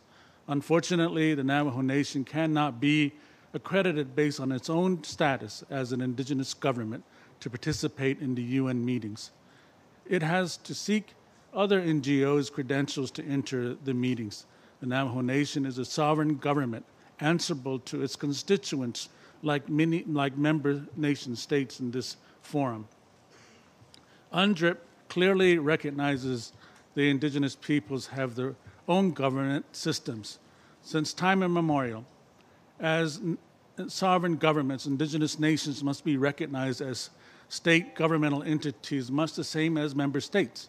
The Navajo Nation supported the minimum standard of permanent observer status. To dismiss the full participation of indigenous nations is contrary to the mission of the United Nations and the numerous declarations, conventions, and other human rights mechanisms that set human rights standards above all civil and political platforms. The world pandemic interrupted the daily lives of all peoples and in many instances placed governments in dire straits. Indigenous governments were not unscathed. The 2023 UNFII session is the first time since the pandemic that an in-person meeting is held again. Keeping this in mind, it is important that the nation states provide financial support to the continuation of the Indigenous Coordinating Body in order to enhance Indigenous government participation. In addition, the Navajo Nation supports the need to extend further review of the Indigenous peoples' participation by exercising flexibility and adapting to the changing needs of Indigenous peoples and their government post the pandemic. The Navajo Nation further supports that there be regional meetings where Indigenous governments have the opportunity to provide recommendations. Overall, one of the purposes of Indigenous government participation in the UN systems and General Assembly is to enhance their participation and their work of the General Assembly. Exercising inclusion, flexibility, and transparency provides Indigenous governments participation in the UN system. We need to build on the 2014 outcome document. The global agenda affects Indigenous peoples and their governments. Thank you.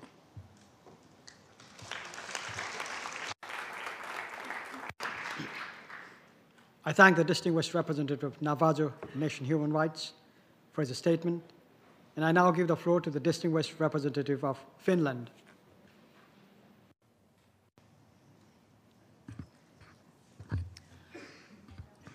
Chair, we thank the President of the General Assembly for organizing this third informal hearing on the issue of enhanced participation. I would like to begin by expressing Finland's long-term support to promoting the rights of indigenous peoples, including their right to participate meaningfully. Therefore, we warmly welcome this important event in the margins of the Permanent Forum today.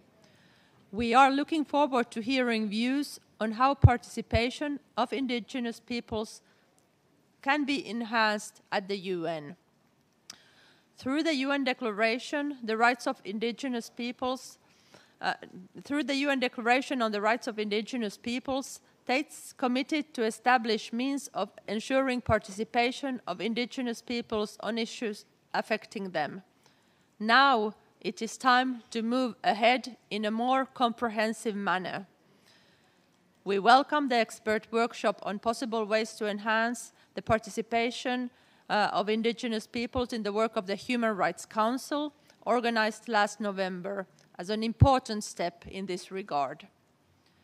We are very pleased also to witness enhanced participation in some UN issues, such as climate change, food security, and biodiversity. These are great examples on how common challenges can be best solved together with indigenous peoples who have expertise and solutions to issues that concern them. Those issues extend to areas of peace and security, development issues, and human rights across the three pillars of the UN. Finland's position is well known to fully include indigenous peoples in all decision-making processes that concern their rights. Full, equal, effective, and meaningful participation of indigenous women and girls in all their diversity must be ensured in this process. Finland works towards indigenous peoples' representatives and institutions having the possibility to independently participate, make statements, and written submissions at the UN. The UN is truly inclusive and can give informed policy guidance only when it opens its doors to these voices. This is important when indigenous peoples themselves judge the matter to affect their interest, but especially when the UN directly addresses indigenous peoples' rights. Chair, we are now moving towards a new round of intergovernmental negotiations, and this process will give us a great opportunity to walk the talk and take concrete steps to enhance participation. We are confident that facilitators from both member states and indigenous peoples can steer the process so that we can move ahead and open doors to indigenous peoples at the UN. To sum up, we consider it imperative to continue consultations and discussions on the participation of indigenous peoples at the UN. Only this way we can live up to the commitment made in the World Conference on Indigenous Peoples in 2014. Thank you.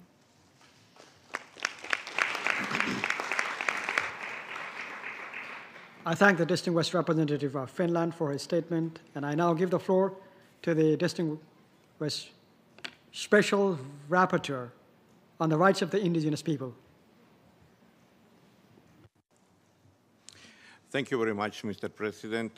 I just wanted to start by congratulating my brothers and sisters for the work that they have done so far in the indigenous coordinating the body to advance the implementation of our right to self-determination by advocating for full and equal participation of indigenous peoples in the United Nations system.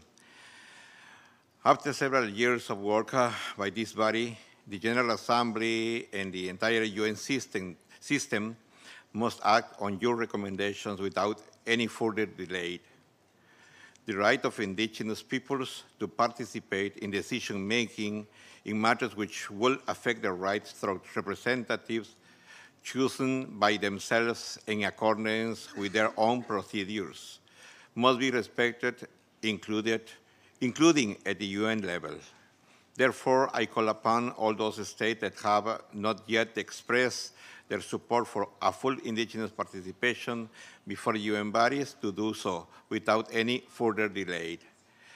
As you know, Article 44 of the United Nations Declaration on the Rights of Indigenous Peoples established that the organs and specialized agencies of the United Nations system shall contribute to the full realization of the provisions of these declarations. In particular, this article states that ways and means of ensuring participation of indigenous peoples on issues affecting them shall be established. The Human Rights Committee, in its General Recommendation 25 on Article 25 of the International Covenant on Civil and Political Rights, recognized that the right to take part in the conduct of public affairs also covers the formulation and implementation of policy at the international and regional levels. To give effect to the fundamental principles reflected in Article 41 of the UN Declaration and Article 25 of the ICCPR, it is essential that indigenous peoples can fully and effectively participate with a distinctive status before the UN system. So I urge UN agencies along with the states to move on with the process to achieve this distinctive status for indigenous people and provide sufficient funding and support to make it possible. As the Secretary General stated in his call to action, human diversity is an asset, not a threat. We must appreciate the richness of our differences while never losing sight of our common humanity and dignity. Every community, including indigenous peoples, must feel that its identity is respected and that it can fully participate in society as a whole. Enhancing the participation of indigenous peoples in the work of the UN system should be viewed as an asset to enrich its decision-making capacity and better implementation of the mandate of the UN bodies. Mr. President, let me conclude my statement by reminding the member states that indigenous people should be free to participate in UN international meetings without persecution, without taking photographs or intimidation in participating in international meetings like the Permanent Forum on Indigenous Issues as reprisals for exercising the right to participate. Thank you very much, Mr. President.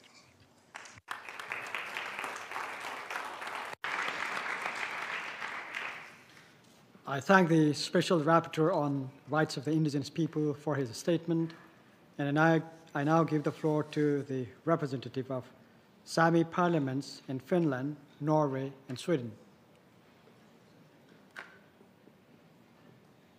Thank you, Mr. Chairman. I'm speaking in my capacity as the President of the Sami Parliament in Sweden. I deliver this statement on behalf of the Sami Parliament in Finland, Sweden and Norway, and the Sami Council.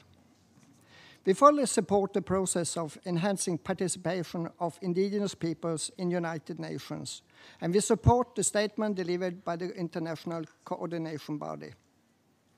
We call for an intergovernmental negotiation process under the General Assembly that would take into account full and effective participation of indigenous peoples.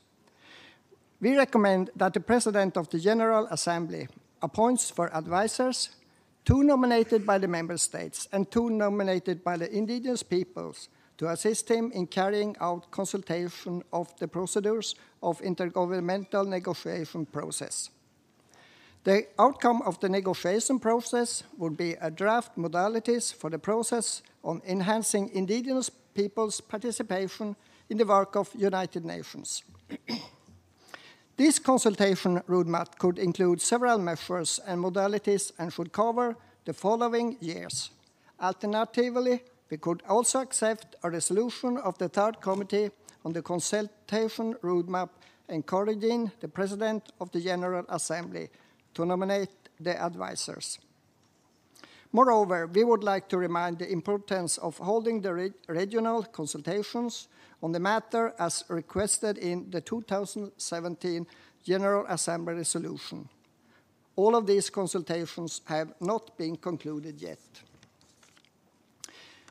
We are of the view that a new category should be created for the indigenous peoples, allowing for the indigenous peoples' self-government institutions to participate in the work of the United Nations independently through the representatives chosen by themselves in accordance with their own procedures.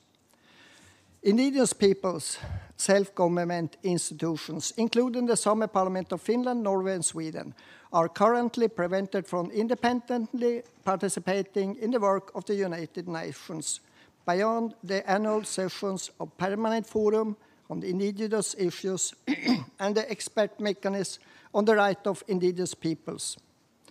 The existing UN rules for participation of non-state entities prevent indigenous people, self-government institutions to independently take part in the work of the United Nations beyond the mentioned UN bodies.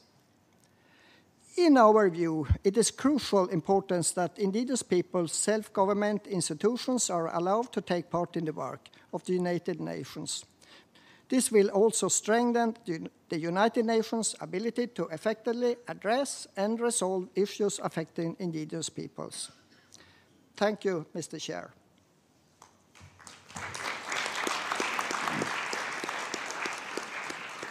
I thank the distinguished representative of Sami parliaments in Finland, Norway, and Sweden for his statement, and I now give the floor to the distinguished representative of Norway.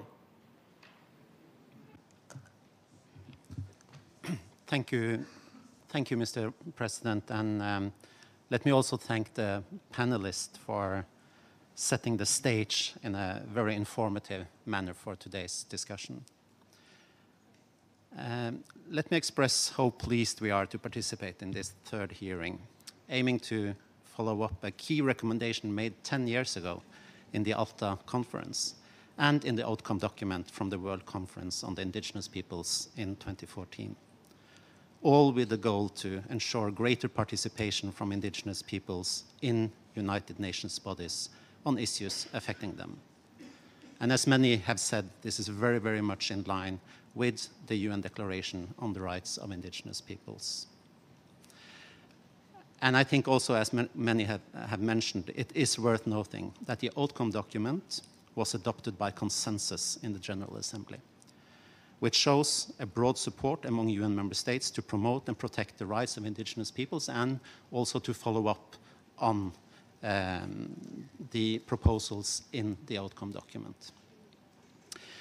Norway has on several occasions expressed its support for greater participation of indigenous peoples' representatives and institutions in the UN, participation with their own distinctive status. It will contribute to building a common understanding at the UN on the challenges that indigenous peoples face. And in addition, and this has been mentioned very eloquently by many, it will promote the resources, the experiences and solutions that the ancestral knowledge of indigenous peoples can offer. Increased participation by indigenous peoples will, in our view, bring added legitimacy and sustainability to the decisions adopted by the United Nations. Norway was pleased to co-chair an expert meeting in Geneva in November last year, and this has been mentioned by many. The focus of the expert meeting was to enhance indigenous participation in the work of the Human Rights Council, and the agenda of that meeting was practical, focusing on clarifying the modalities for indigenous participation and finding a practical way forward. The discussions were indeed constructive, and we believe there is need for a concrete and targeted process under the Human Rights Council to follow up this process. We also hope that progress achieved in Geneva can inform the process in New York in order to ensure a system-wide approach. And as this is an interactive dialogue, I also wanted to react a bit on proposals that have been made. And moving forward, I must say that I very much appreciate the appeal by Professor Claire Charters and also seconded by the Sami parliaments of Finland, Norway, and Sweden, to agree on a roadmap for a resolution, and also to apply the principles that Professor Charters mentioned, the principles including of generosity, inclusivity, transparency, collaboration, and integrity moving forward. And we need to move forward urgently. It has gone 10 years since the Alta document, and Norway would be very eager to find a way forward very quickly. Thank you, Chair.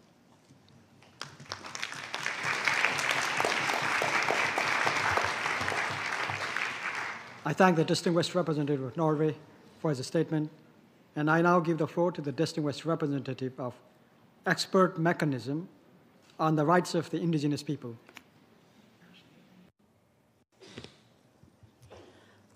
Thank you, distinguished President of the General Assembly, esteemed delegates, and honorable indigenous peoples representative. As the chair of Expert Mechanism on the Rights of Indigenous Peoples, I take the floor to offer our expertise and assistance in the ongoing process of enhancing indigenous peoples' participation at the General Assembly level. I thank the work of the indigenous coordinating body on this process. Mr. President, Articles 5 and 18 of the UN Declaration on the Rights of Indigenous Peoples explicitly define indigenous peoples' right to participation in decision-making on matters that related to them, including the overarching right to self-determination, as expressed in Articles 3 and 4 of the Declaration. The Declaration, along with the United Nations, has the obligation to promote the United Nations declarations inside as well as outside of the United Nations. Article 41 of the Declaration specifically addresses the role of the United Nations in the full realization of its provisions, including by establishing ways and means of ensuring the participation of indigenous peoples on issues affecting them in the United Nations. The expert mechanisms report on self-determination, in which it's highlighted that the participation of indigenous peoples internationally, including the expression of indigenous peoples' worldviews, lived experience, and perspectives at the United Nations, is an example of the exercise of their self-determinations and their right to determine their space in the international community based upon the right to equality. Self-determination may also include indigenous people's right to determine their place in the international community based upon the principles of equal rights. From an indigenous perspective, participation by indigenous peoples in the international indigenous movement is an example of the exercise of self-determination.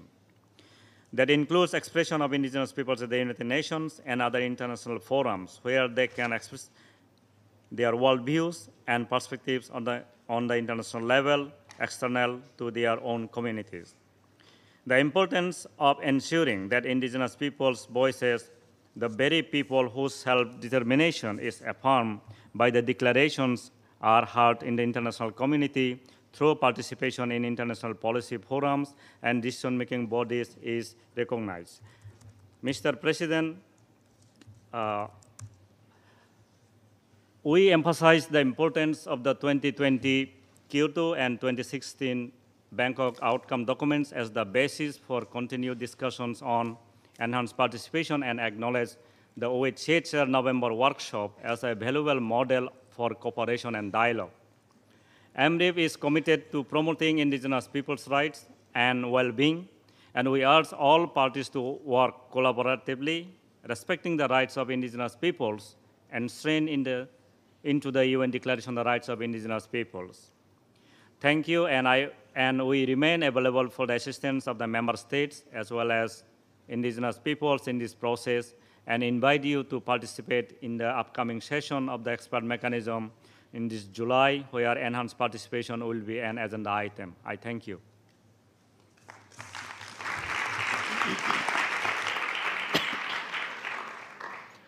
I thank the chair of the expert mechanism on the rights of the indigenous people for his statement, and I now give the floor to the distinguished representative of Assembly of First Nations.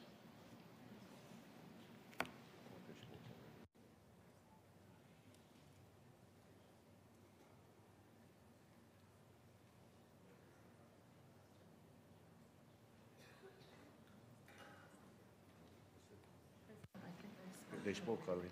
Oh.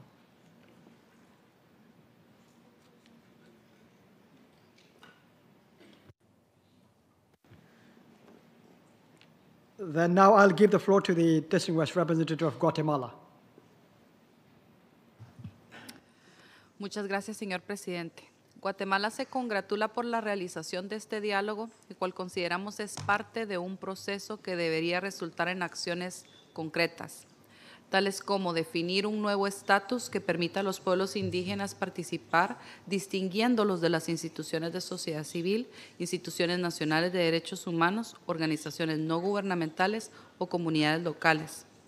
Otorgar una mayor participación a las organizaciones e instituciones indígenas en asuntos que les conciernen y dar solución a cuestiones que obstaculizan la participación de los pueblos indígenas, como el acceso a Internet, barreras lingüísticas y precariedad de financiamiento. Estas acciones serían un aporte esencial a todo el sistema de Naciones Unidas.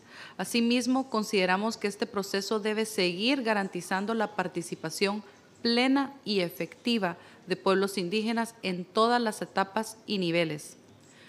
Con relación a los criterios de acreditación, Guatemala considera que el derecho a la libre determinación y la autoidentificación es primordial y debe ser respetado. Entendemos que la autoidentificación no puede ser el único criterio. No obstante, debe existir flexibilidad en los criterios de acreditación, particularmente debido a la amplia variedad de pueblos indígenas que existen en el mundo. Guatemala es un país multilingüe, pluricultural y multiétnico que reconoce la existencia de los pueblos mestizo, garífuna, xinca y maya. De acuerdo con el último censo, el 43.8% de la población guatemalteca se autoidentifica como indígena. Sin embargo, conscientes de los desafíos en la implementación de los derechos de los pueblos indígenas en el mundo, consideramos que el reconocimiento por parte de los estados no debe ser un requisito. Las voces de los pueblos indígenas deben ser escuchadas para definir los criterios de acreditación, y mis predecesores han sido claros en su mensaje y en los criterios que consideran que deben de tomarse en cuenta. Con relación a los mecanismos de acreditación, consideramos necesario el establecimiento de un nuevo mecanismo que acredita a las instituciones representativas de los pueblos indígenas para formar parte de una nueva categoría de participación. El nuevo mecanismo podría estar integrado por representantes de pueblos indígenas de las 7 regiones socioculturales indígenas. Por otro lado, Guatemala considera que cualquier decisión que se tome sobre la materia no debería interferir en las modalidades de participación ya existentes en el Foro Permanente para las Cuestiones Indígenas ni en el Mecanismo de Expertos de Derechos de los Pueblos Indígenas, MREP. Sin embargo, las buenas prácticas ejercidas en dichas instancias deben ser tomadas en cuenta, al igual que los resultados y recomendaciones de los talleres celebrados en Ginebra el pasado noviembre y que han sido referidos. Para construir un futuro más equitativo y sostenible, es indispensable amplificar las voces de todos, incluyendo los pueblos indígenas. Guatemala continuará promoviendo la implementación de la Declaración de las Naciones Unidas sobre los Derechos de los Pueblos Indígenas e impulsando iniciativas que fortalezcan su participación en los asuntos que les conciernen. Guatemala reitera su compromiso de impulsar medidas para que los derechos de los pueblos indígenas sean reconocidos universalmente. Muchas gracias.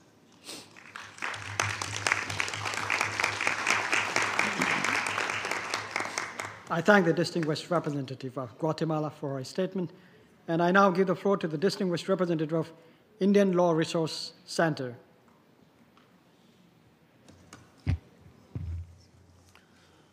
Thank you to the Presidency of the General Assembly for organizing this, and thank you to Mr. Chair.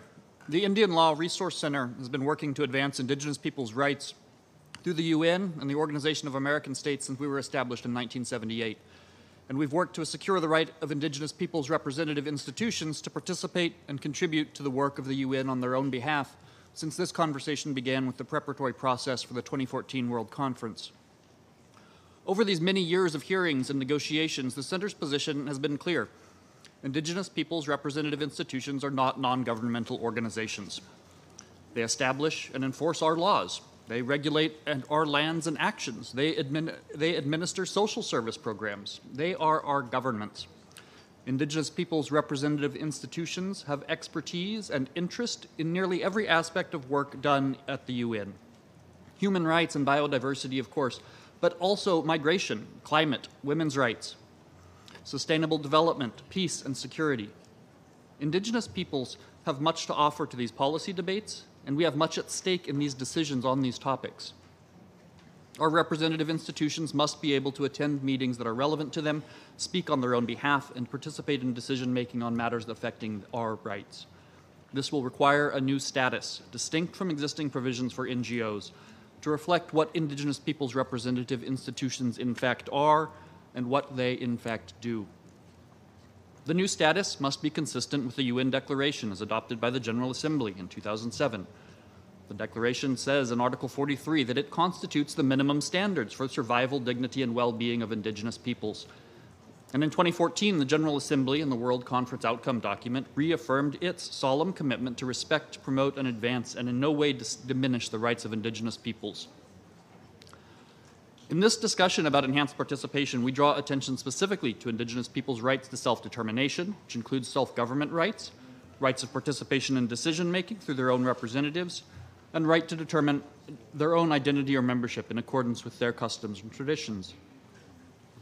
The compilation of views is an important starting point as the UN moves now to finish the work of the World Conference. The compilation reflects the thoughtful and careful result of discussions and deliberations between Indigenous peoples, member states, and the advisors appointed to lead that process. And most importantly, it reflects work done with attention and respect for the UN Declaration. After a decade of study, reports, and informal hearings, it's time to apply the standards of the UN Declaration to the UN's work. We call for a clear and orderly process that allows for full and effective participation of Indigenous peoples in resolving any outstanding points. A process that will end with a resolution to finally recognize Indigenous peoples' representative institutions' inherent authority to speak for themselves. Thank you.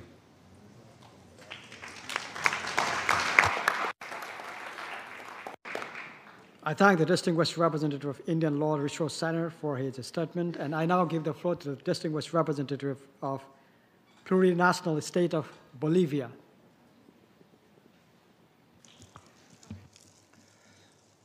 Muchas gracias, mi hermano presidente. Yampajpi Kachun Hatunapaico y Tucuy Cancunapa, a nombre del Consejo de Ayllus y Marcas del Collasuyo Conamaj, en esta oportunidad tengo el honor de dirigirme a nombre de mi país, Estado Plurinacional de Bolivia. Valoramos profundamente este diálogo abierto entre los Estados miembros de la ONU y los pueblos indígenas. Creemos que ha llegado el momento de que nuestras voces se escuchen. Escucharnos no solo es traer el beneficio al sistema multilateral, sino también posibilidades de colaboración y solidaridad entre los pueblos indígenas de las 7 regiones socioculturales. Han pasado 9 años desde la Conferencia Mundial sobre los Derechos de los Pueblos Indígenas, en la que los estados se comprometieron, cito, nos comprometemos a examinar la forma de hacer posible la participación de representantes e instituciones de los pueblos indígenas en las reuniones de los órganos pertinentes de las Naciones Unidas sobre los asuntos que los conciernen. A pesar del tiempo que ha transcurrido, observamos que la organización aún no ha logrado la participación regular y permanente de los pueblos indígenas en los asuntos que nos conciernen. Consecuentemente, consideramos que los pueblos indígenas debemos tener la categoría de observador a la luz de los principios de la autodeterminación y autoidentificación, de modo que podamos hablar por nosotros mismos en esta organización. Los pueblos indígenas tenemos organizaciones y sistemas legales que son mucho más antiguos que todo el sistema de las Naciones Unidas. Por tanto, permitir nuestra participación únicamente como ONGs es desconocernos y limitar nuestra libre autodeterminación ancestralmente y milenariamente desde nuestros pueblos indígenas originarios. Finalmente, mi hermano presidente, los pueblos del mundo, como menciona la Carta de la ONU, hemos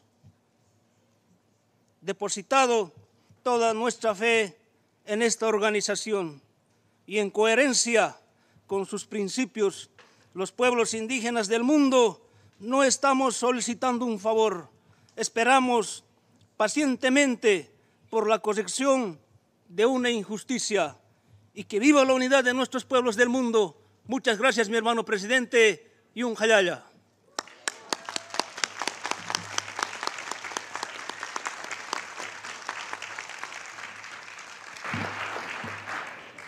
I thank the distinguished representative of plurinational state of Bolivia for his statement, and I now give the floor to the distinguished representative of Gobierno Territorial Autónomo de la Nación Wampish.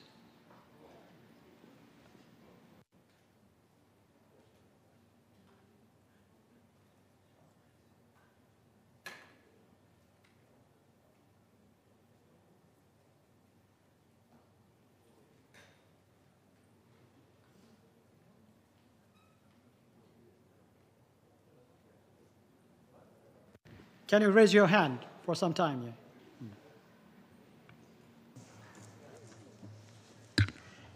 Muchas gracias, señor presidente.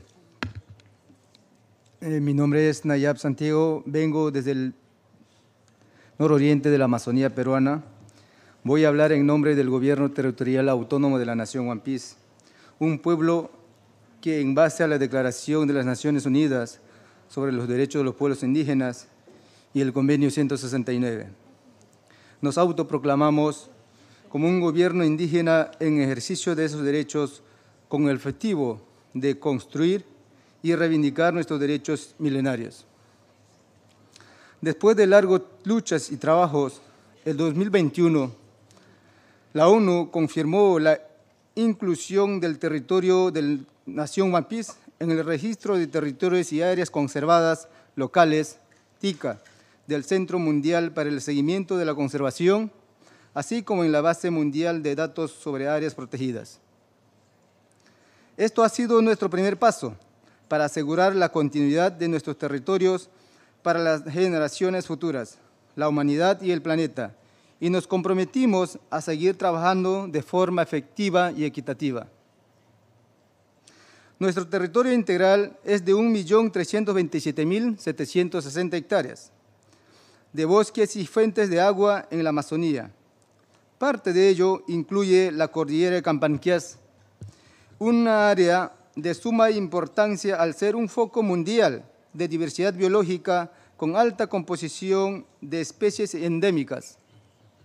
En efecto, solo el territorio Wampish captura 57 millones de toneladas cada año de dióxido de carbono y almacena 522 millones de toneladas de dióxido de carbono, muy superior a la meta del NDC Perú 2023. Pese a ello, el territorio Wampish está expuesto a constantes amenazas, siendo nosotros los conservadores y protegemos la vida del sistema planetario.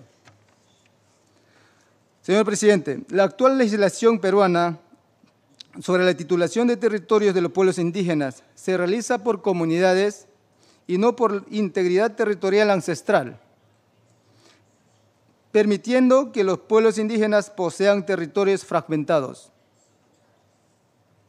Esta figura jurídica también impide el pleno ejercicio del derecho de libre determinación y autogobierno consagrados en los instrumentos internacionales. Con estos antecedentes, recomendamos al Estado peruano que apruebe una ley específica que permita la titulación de territorio integral y no territorios fragmentados. 2. Que el Estado peruano desista de la categorización de la cordillera de Campanquias como área de conservación y protegida por parte del Estado peruano. Para finalizar, señor presidente, quiero compartir, hermanos y hermanas, este mensaje.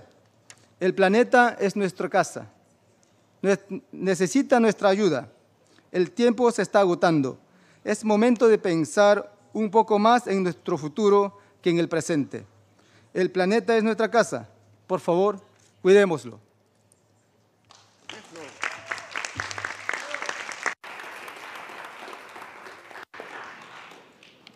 I thank the distinguished representative of Gobierno Territorial Autónomo de la Nancia Wampis for his statement. And I now give the floor to the distinguished representative of Ecuador.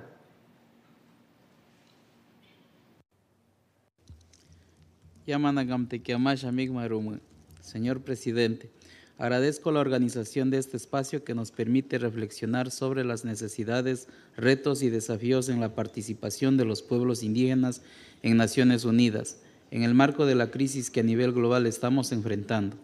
Mi delegación considera pertinente iniciar el camino hacia el reconocimiento de una categoría específica en Naciones Unidas que facilite y promueve una mayor participación de los pueblos indígenas en las discusiones sobre las situaciones que nos afectan, con el objetivo principal de no quedarnos atrás. Ecuador y Bolivia facilitan desde hace varios años la resolución sobre los derechos de los pueblos indígenas. En ella se promueve, entre otras cosas, la importancia y urgencia de implementar mecanismos y estrategias para promover una mayor participación de los pueblos indígenas, antes, durante y después de la celebración de los foros permanentes sobre las cuestiones indígenas y en cada oportunidad en que los temas de relevancia para nosotros sean abordados. Temas como las brechas que mantienen a los pueblos indígenas al margen del desarrollo. En este sentido me quiero referir a la situación de los pueblos indígenas en el mundo digital y tecnológico. El avance del mundo digital, la inteligencia artificial, el acceso al Big Data, sin lugar a duda genera nuevas y poderosas oportunidades de desarrollo para la sociedad, pero también tiene el potencial de profundizar las brechas de desigualdad existentes. Quienes tienen acceso a estas herramientas pueden posicionarse rápidamente dentro de las nuevas reglas del mercado y la globalización, y quienes no quedan en desventaja. Este es el caso de los pueblos indígenas. Por ejemplo, en Latinoamérica tienen menos de la mitad de acceso a celulares que sus pares no indígenas. El acceso a una computadora es ampliamente menor, lo que implica una evidente exclusión digital. No obstante, cuando las tecnologías son accesibles para los pueblos indígenas y se complementan con su conocimiento tradicional, constituyen una herramienta poderosa para avanzar en el desarrollo social, económico, ambiental y con identidad de los pueblos indígenas de la región.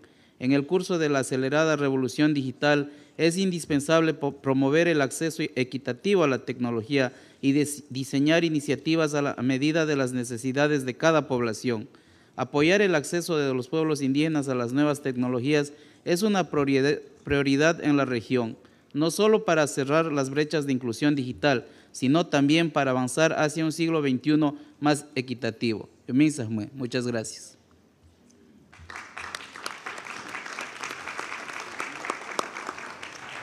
I thank the distinguished representative of Ecuador for his statement, and I now give the floor to the distinguished representative of Movimiento Indígena de Ecuador.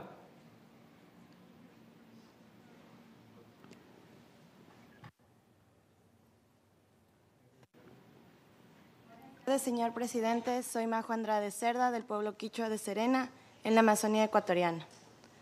Apoyamos, esperamos y estamos dispuestos a cooperar para que este proceso permita mejorar la participación de pueblos indígenas en Naciones Unidas. No podemos seguir esperando otros 77 años para que los pueblos indígenas participemos en Naciones Unidas con un estatus propio, como lo que somos, como pueblos indígenas, y no como ONGs, voces terciarias que muchas veces pierden la esencia de nuestra voz. Es necesario iniciar este proceso a la brevedad posible, que sea siempre en coordinación estrecha con los pueblos indígenas y que concluya como parte de la adopción de la Conferencia Mundial sobre Pueblos Indígenas +10. Esperamos y confiamos que esta decisión sea adoptada este año por parte de la Asamblea General, por lo que es necesario tener consultas regionales y que en cualquier avance que se realice en el fortalecimiento de los pueblos indígenas esté representada la voz de los pueblos, del Abya Yala. Para ello, es crucial asegurar fondos que nos permita ser partes de estas reuniones. En este momento también tengo el honor y con todo respeto hablo por los pueblos amazónicos hermanos. En el caso de la nacionalidad zápara, tenemos que mencionar que fueron reconocidos por la UNESCO como Patrimonio Cultural de la Humanidad. Esto significa que tanto UNESCO como las demás agencias de Naciones Unidas deben trabajar conjuntamente con estas comunidades záparas para impulsar su agenda propia y que no desaparezca, ya que quedan unos cuantos habitantes de esta. Estas medidas deben ser respetuosas respecto al cambio climático, porque las naciones indígenas amazónicas están falleciendo lentamente.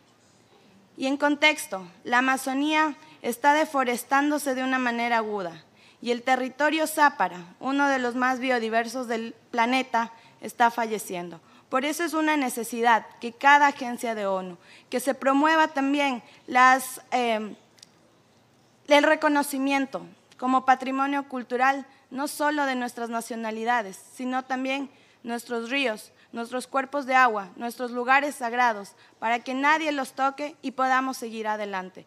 Es un deber de los pueblos indígenas y de Naciones Unidas continuar este trabajo para que haya una mayor participación de los pueblos en general. Muchas gracias.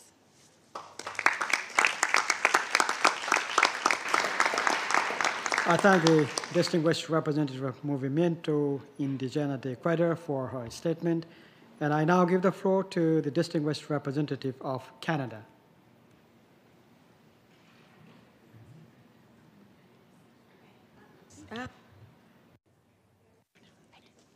Thank you, Chair. We begin by acknowledging that we are on the traditional territory of the Lenape. We thank the President of the General Assembly for convening this session today and the distinguished panelists for their dedicated work in driving these issues forward. In line with the United Nations Declaration on the Rights of Indigenous Peoples, the ALTA Outcome Document, the Outcome Document of the World Conference of Indigenous Peoples, and the Quito Outcome Document, Canada strongly believes that Indigenous peoples have the right to participate and be heard in decisions that affect them at the United Nations. The formalization of a mechanism for enhanced participation operationalizes an already existing right. Indigenous peoples' self-determination has been affirmed and reaffirmed continually by the United Nations General Assembly.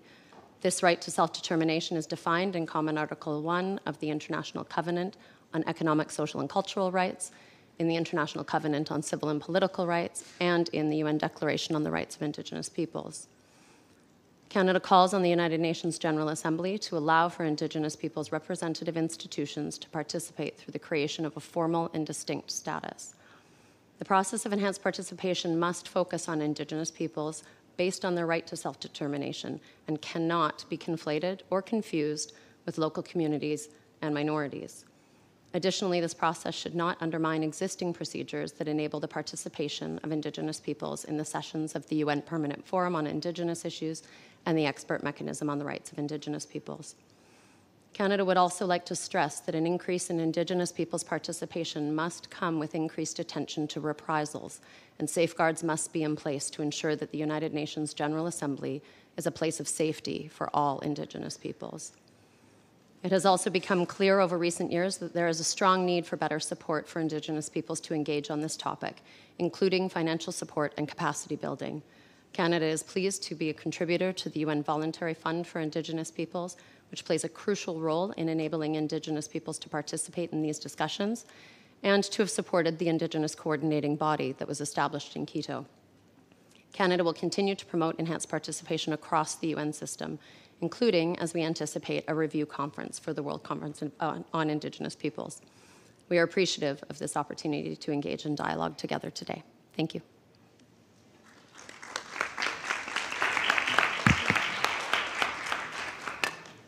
I thank the distinguished representative of Canada for his statement, and I now give the floor to the distinguished representative of Native Women's Association of Canada.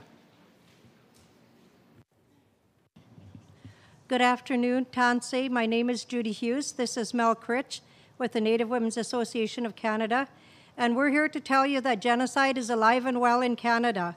4 years ago, Canada had a national inquiry into Indigenous women and girls and 2S LGBTQIA relatives, which outlined 231 calls for justice.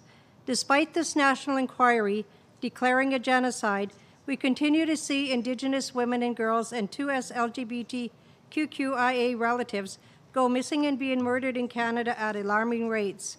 This genocide continues, and we have yet to see urgent action taken by the Canadian government, despite commitments made in their National Non-Action Plan.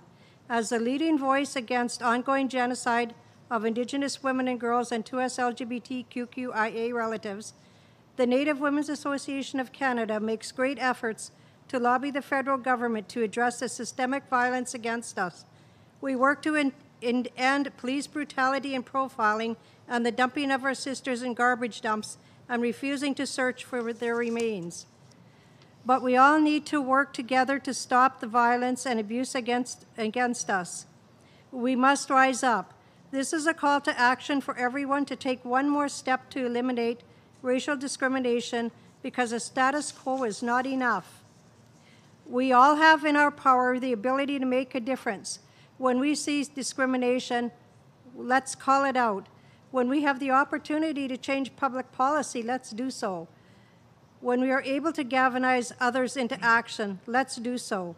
Every day, every one of us must rise up against racial discrimination. This is one way that we can attempt to stop the violence against us and end the genocide. In the words of Antonio Guterres, UN Secretary General, wherever we see racism, we must condemn it without reservation, without hesitation, without qualification. Merci, merci, thank you, gracias.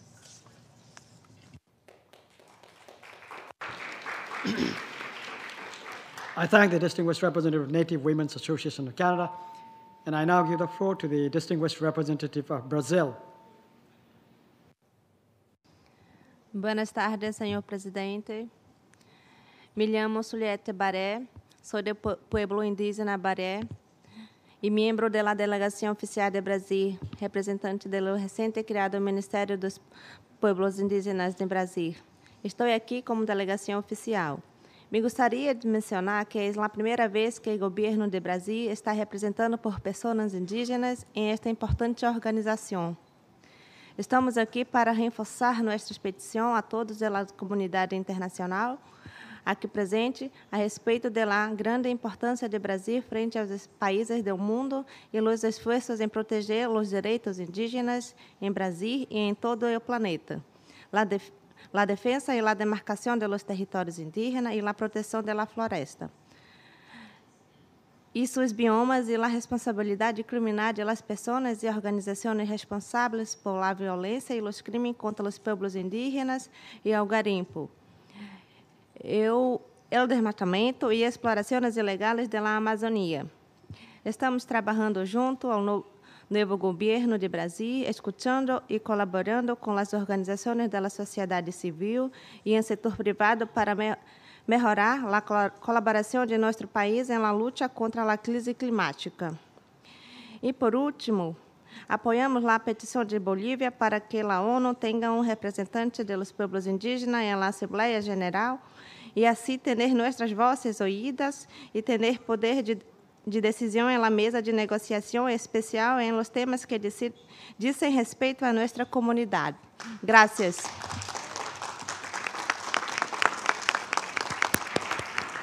I thank the distinguished representative of Brazil for her statement, and I now give the floor to the distinguished representative of Tinhinan. I hope I read the name properly. Merci, cher Président.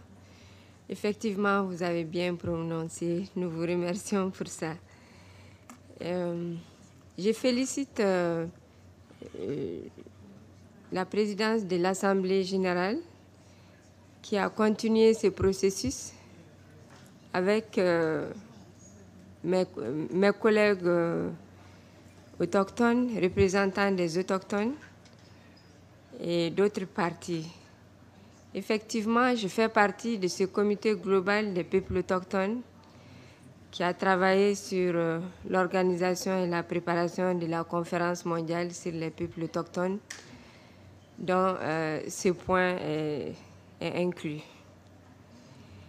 Je m'en vais directement parler de ce qui concerne mon peuple, le Keltamachak Touareg, qui se trouve dans la région du Sahel, en Afrique, et du Sahara. Il est urgent pour nous que cette participation soit vraiment effective et qu'elle déclenche le plus tôt que possible. Puisque, sans m'attarder sur ce qui nous arrive dans cette zone, dans cette région, où nous n'arrivons plus à vivre sur nos terroirs et nous sommes en grande majorité des déplacés, des réfugiés, même si nous avons une bonne partie d'entre nous qui résistent sur ces terroirs, tant bien que mal, avec toutes les situations difficiles possibles. Eh bien, nous pensons que notre situation ne peut se résoudre sans nous. Peut-être que ça se retarde aussi parce qu'on n'est pas là autour de la table quand les décisions se prennent et quand voilà, il y a question de mise en œuvre des mesures qui sont prises pour protéger les communautés comme nous. J'ai entendu différentes délégations, je les remercie, les délégations de mes sœurs et frères des autres peuples, mais aussi les délégations des États et les institutions. Je constate toujours, comme d'habitude, qu'on dit de belles phrases ici, on prend des décisions ici, dans ce bâtiment de l'Assemblée des Nations Unies. Cependant, sur le terrain, les choses ne descendent pas comme cela. Ça ne suit pas comme ça se dit ici et comme ça se recommande ici. Je souhaite vraiment que, vu notre situation, que les choses aillent jusqu'au terrain et que vraiment que ce qu'on dit ici se mette en œuvre effectivement. Et pour ce qui concerne même l'Afrique d'une façon générale, il y a des spécificités, comme certains l'ont dit, il y a des spécificités, nous n'avons pas tous la même situation. Nous, chez nous, la participation veut dire aussi qu'il faut la préparer. Nos institutions, elles existent, mais elles sont très affectées par ce qui nous est arrivé depuis la colonisation à nos jours. Il y a lieu de nous appuyer pour mieux nous organiser pour avoir la voix. Je vois par exemple nos frères du Conseil Sami, du Parlement Sami, etc. C'est fort possible que nous arrivons à nous comprendre avec nos institutions étatiques et avec les Nations Unies et autres acteurs pour y arriver, pour arriver à ce que nous aussi on fasse pareil et qu'on soit prêts, comme nos autres frères et sœurs, à être présents auprès d'eux et à participer comme il le faut. Cependant, j'y reviens, il faut une préparation préalable. Il faut une préparation préalable et il faut un appui pour cela. Je vous remercie.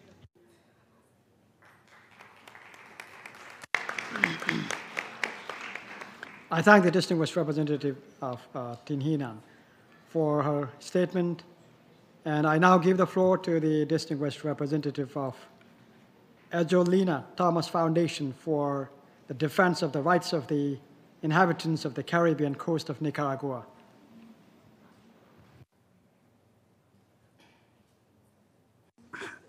Muchas gracias, señor presidente.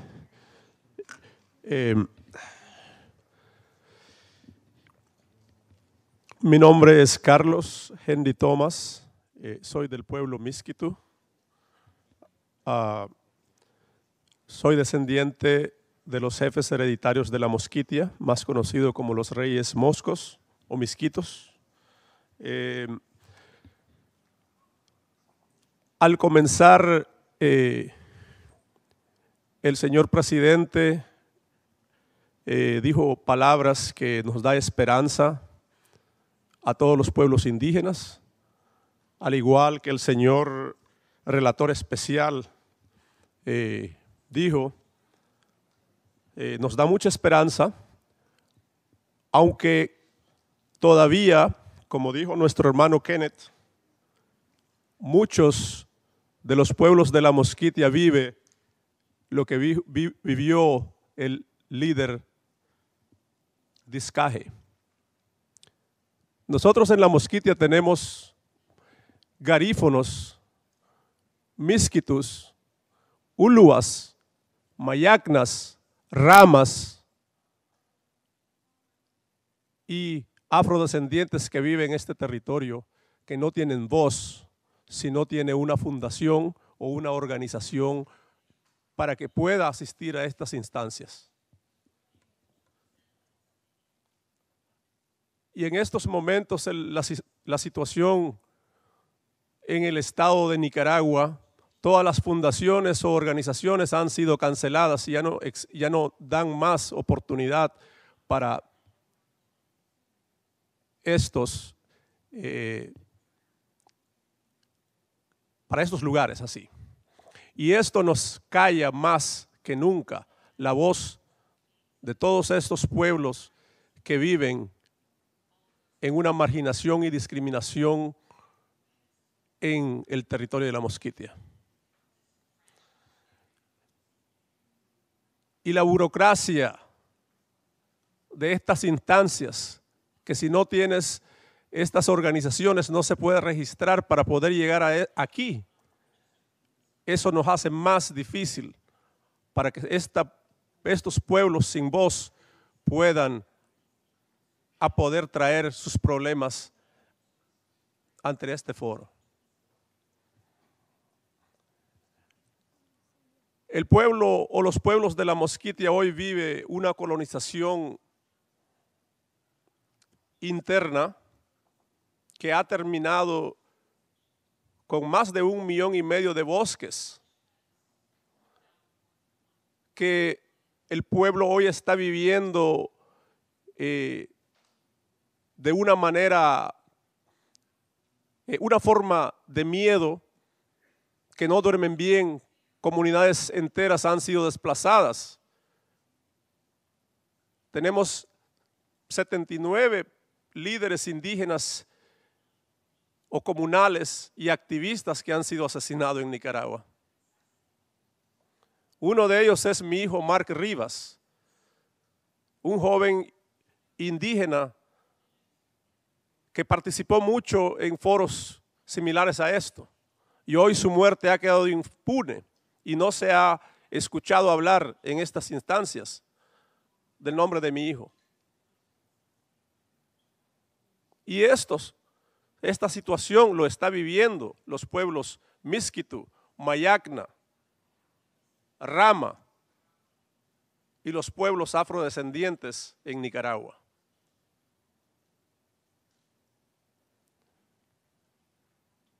Nosotros pedimos a esta instancia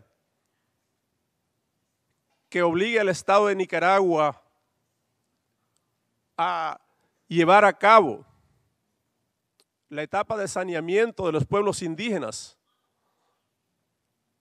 porque esto amenaza la vida de la vida misma de nuestros comunitarios.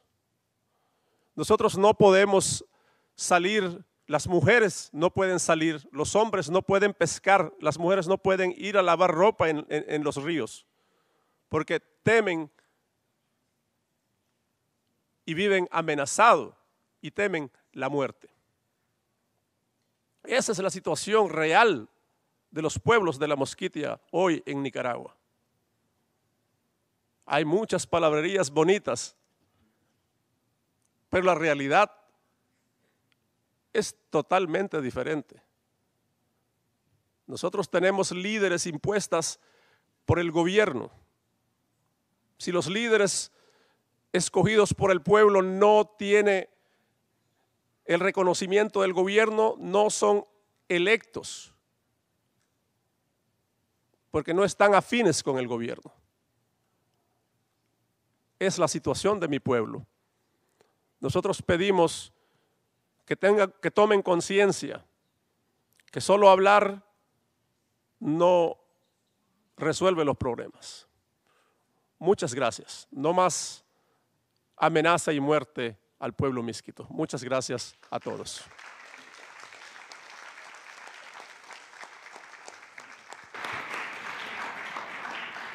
I thank the representative of Jolina Thomas Foundation for his statement, and I now give the floor to the distinguished representative of Semila Warunkoa.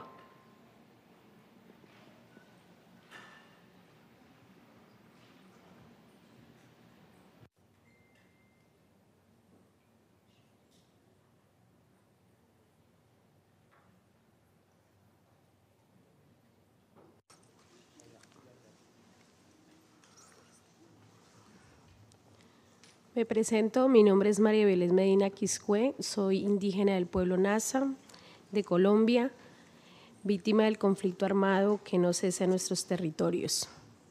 Hace un año estuve aquí denunciando la situación de vulneración de derechos humanos hacia los 115 pueblos indígenas, pero sobre todo los que vivimos el conflicto armado y tenemos que llegar a las grandes ciudades. Esta crisis, hoy escuchando estos 4 días a todos los hermanos, me doy cuenta que la sabiduría de los pueblos indígenas, desde la medicina, la educación, deben de tener en cuenta porque los modelos de desarrollo económico hoy no cuidan nuestras vidas, no cuidan nuestro primer útero, que es nuestra Umaquiwe, nuestra madre tierra. Cuidar esto es cuidar la humanidad, cuidar a los pueblos indígenas que estamos dispuestos a aportar y a construir desde la sabiduría. Y por eso es tan importante salvaguardar el derecho de los pueblos y las comunidades del mundo. Recalcar la participación desde el ejercicio de nuestros sistemas de gobierno propio, porque es la base, la fundamental, la que está en peligro y la que quiere aportar a estos espacios y a las políticas que hoy construyen para el mundo. Hoy nuevamente aquí, después de un año y de firmar un acuerdo, el cual no ha avanzado, nos deja un resumen de 35 muertes en contexto de ciudad. Nos deja, de los cuales 22 son niños que no pasan de los 5 años. Nuevamente invitamos a nuestro gobierno, pero también al mundo, que cese la violencia y la vulneración de derechos humanos hacia los pueblos. Las instancias de participación y todos los escenarios deben de estar para nosotros los pueblos indígenas, porque queremos aportar a construir y a transformar.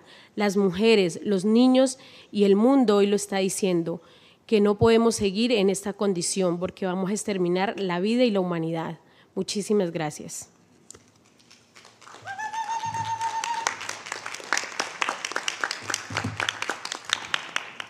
I thank the distinguished representative of Semila Warunkoa for her statement, and I now give the floor to the distinguished representative of Peru.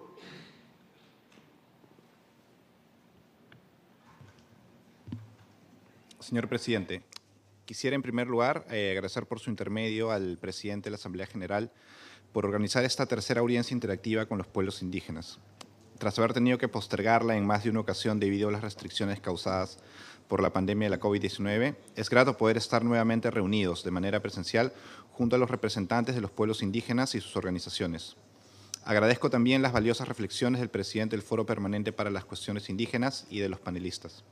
Señor presidente, para el Perú, la participación de los representantes de pueblos indígenas u originarios en las Naciones Unidas es muy importante. Nos guía la convicción de que el respeto a sus derechos requiere que los pueblos indígenas tengan una adecuada representación y participación en los asuntos públicos en todos los niveles, local, nacional e internacional. Agradecemos por ello el resumen oficioso elaborado por el órgano de coordinación indígena sobre el taller de expertos relativo al incremento de la participación de los pueblos indígenas en el Consejo de Derechos Humanos que organizó la Oficina del Alto Comisionado de las Naciones Unidas para los Derechos Humanos en noviembre de 2022. Asimismo, esperamos con atención el informe que presentará la Oficina del Alto Comisionado. Ambos documentos serán, sin duda, insumos de mucha utilidad para analizar conjuntamente el seguimiento de este importante tema.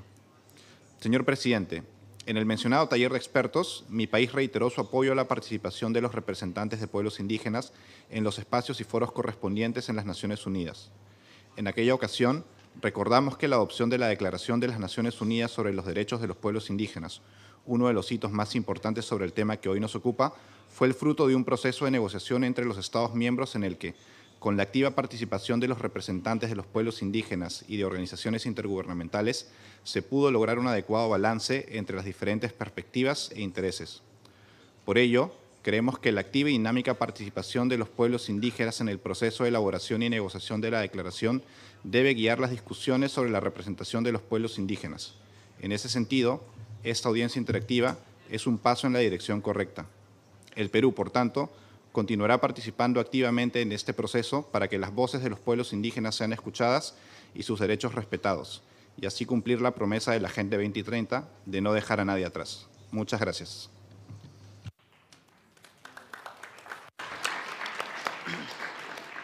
I thank the distinguished representative of Peru for his statement, and I now give the floor to the distinguished representative of Indigenous Peoples Organization, Australia.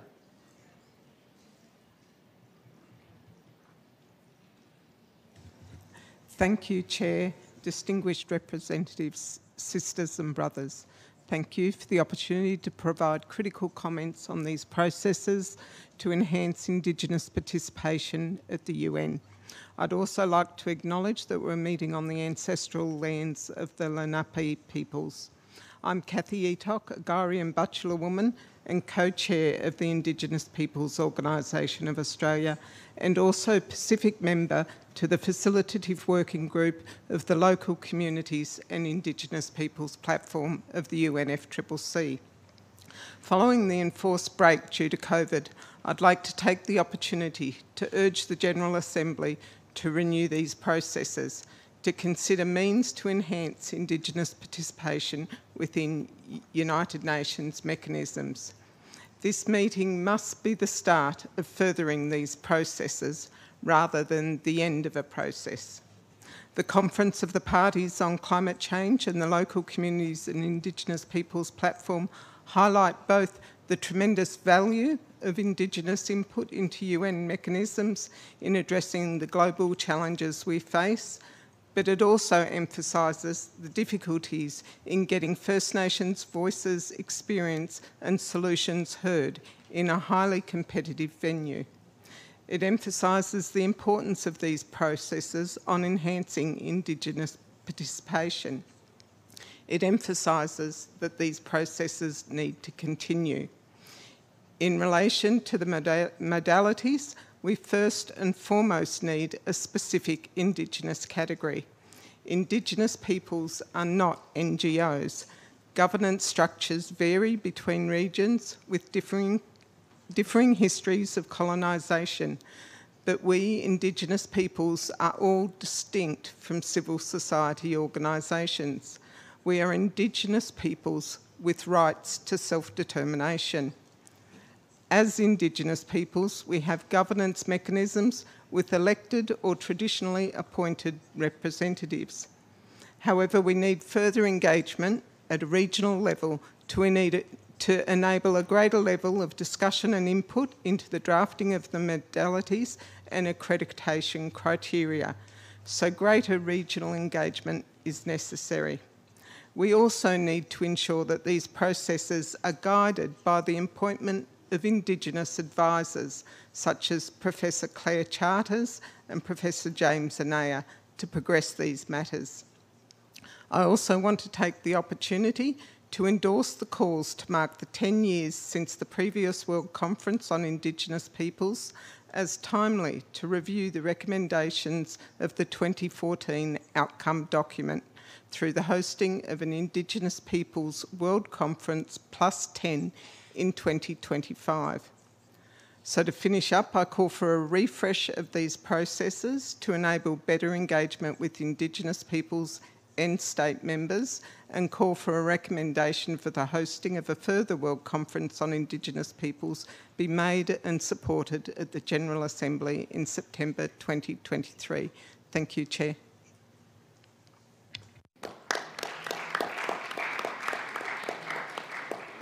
I thank the distinguished representative of Indigenous Peoples Organisation Australia, and I now give the floor to the distinguished representative of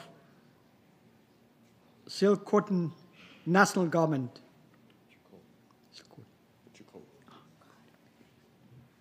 Danas, Sitzozi, Trevor Mack, Cledin Kot the Nineslin, Nakwasachanel Yagulin. I come from the Tsailko, the Chilcotin River. Our name as Tsailkotin means people of the Glacial Rock River.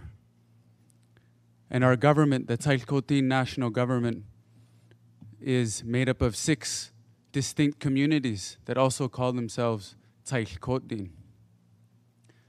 And our governance is based upon our identity as Tsailkotin people, to steward and to take care of the land that gives our identity as Tsailkotin people. So our identity comes from the aspect that we can go into the water and drink the water, and that's our identity.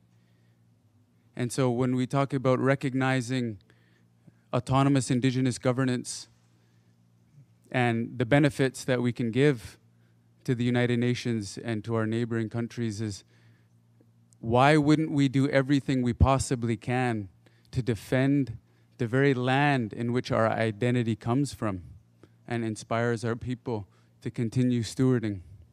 And so why wouldn't we collaborate as much as we can with countries such as Canada, such as the United States? Why wouldn't we do that? And that's what I think the benefits of the autonomous indigenous governments can bring to the United Nations in tackling projects such as climate change and such as the problems of the future.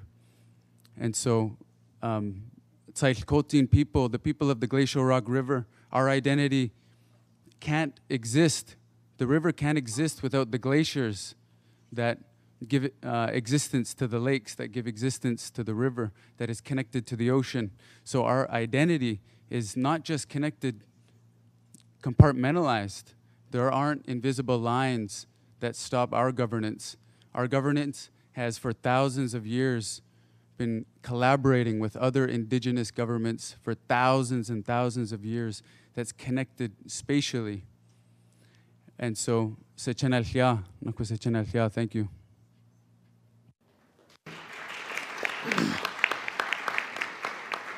I thank the distinguished representative of Chilcotin National Government. And now I give the floor to the distinguished representative of Winnemem Wintu Tribe.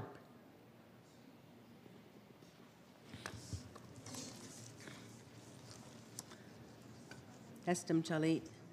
I'm the chief of the Winnemem Wintu and the spiritual leader of this indigenous people, whose identity and cultural continuity is at the Buyampuyuk, Mount Shasta in California. We are the Winnemem Wintu tribe, are a U.S. unfederally recognized peoples. And we are a matriarchal and led traditionally with close ties to our sacred salmon. Winnemem Wintu continue to survive and strive to preserve Winnemem language, practice of Winnemem religion, traditional healing methods, and protect the rights of salmon, defend rights of few remaining sacred sites and ceremonial places and villages and burial grounds. Self-determination is not the only fundamental right serving as the backbone of the rights of indigenous people, but also to the UN Charter itself, Article 1. Herein, to develop friendly relations among nations based on the respect for the principle of equal rights and self-determination of peoples. An active contributing participants in both spoken and written formats to the expert workshop on possible ways to enhance the participation of indigenous peoples in the works of the Human Rights Council, held on the 21st and through the 24th of November 2022 in Geneva. The Winnemem Wintu stand firm in this and thus welcome the decision that indigenous peoples, including those who are not recognized or barred by the state, and those that are living traditionally and based on spiritual and traditional leadership and in accordance with their own traditions, can do and will continue to choose and send our own representative persons of choice who we feel will best suit the interventions, negotiations, and whatever work needed. Representatives, delegates, including our chief, our spiritual knowledge holders, our youth, our chosen experts and practitioners, and whoever we deem fit to continue our values and meet our needs as representatives. Permanent observers status for indigenous peoples within the UN system in accordance with self-determination and self-identification, self-governance, and human rights, as well as the inclusion of unrecognized, non-recognized, and traditional indigenous institutions, peoples, and leadership in line with the UN Charter. And most importantly, its spirit, the spirit of the United Nations, to end genocide and other atrocities and realize human rights. It is also imperative that all nations of indigenous peoples have equal and equitable access to this new status within the United Nations, and the institute whose existence came to be in the wake of the World War II and the Holocaust, to the eradication of forms of genocide, and most foundationally, but recognizing the implementation that rights of self-determination of peoples. Wintu people support the timely and transparent participatory realization of the results of this process and a new status for indigenous peoples at the UN with respect to the equal and equitable rights of the self-determination of all indigenous people and in respect of human rights. Protections should be given to indigenous peoples with populations under 500 persons, U.S. unrecognized tribes, and disenrolled tribal members. In light of this, we also look forward to the General Assembly convening of a high-level plenary meeting to be known as the World Conference on Indigenous Peoples +10 as a historical marker to the changes in the wind and underfoot. The time is now. We must come together. Our rights must be realized.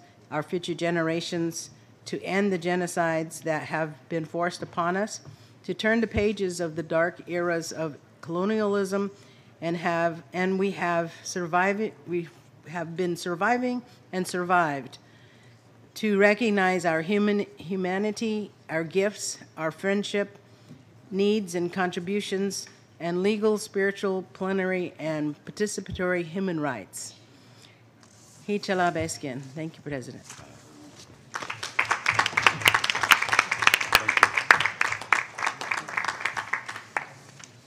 I thank the distinguished representative of Wintu tribe for her statement. Before giving the floor, I now request the distinguished delegates to keep their time limit so that we'll have the interpreters. I now give the floor to the distinguished representative now, Inisiasi Maya Raket Adat.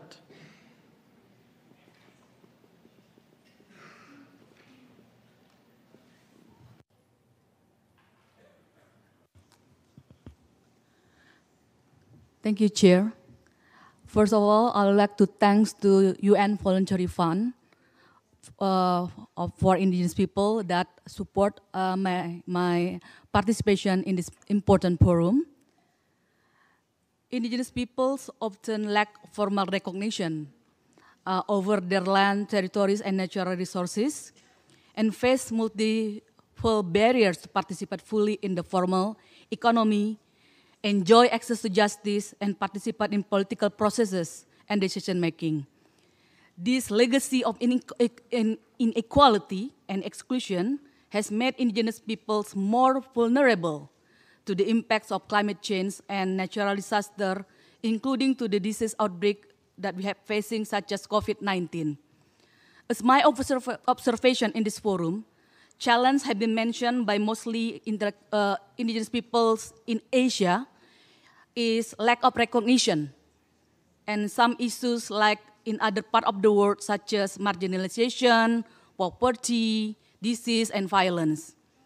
My comment is, do we need to have a forum to discuss, to revisit a definition of indigenous people as mentioned in ILO Convention C-169, Indigenous and Tribal Peoples Convention, 1989, or number 169, because this convention limited the definition of indigenous peoples. Why do we have to be distinguished from having been colonialized by colonialists and those who never been colonialized, whether or not it deserves to be called indigenous peoples, as has stated in the ILO Convention?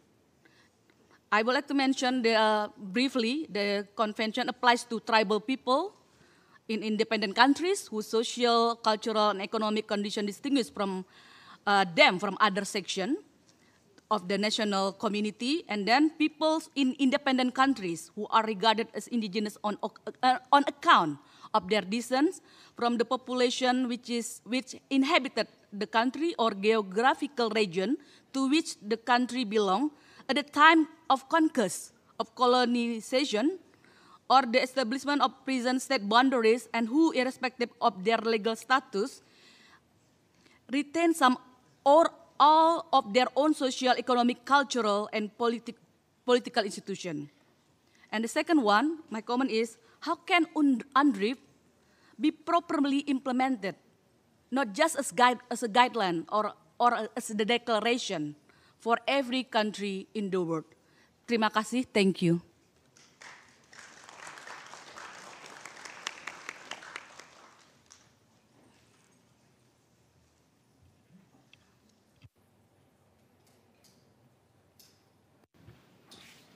Thank you for your statement. In view of the lateness of the hour, I have to bring the interactive discussions to conclusion. Those participants who could not take the floor are invited to email their statements to e-statements@un.org for posting under e-statements in the United Nations Journal. I thank you for your cooperation. I thank participants for their intervention. And we have now concluded the interactive discussion. I'd like to express my appreciation to all participants in the informal interactive hearings for their invaluable insights and contribution to the deliberations. A summary of today's discussion will be circulated in due course. The informal interactive hearing with indigenous peoples is now concluded. The meeting is adjourned.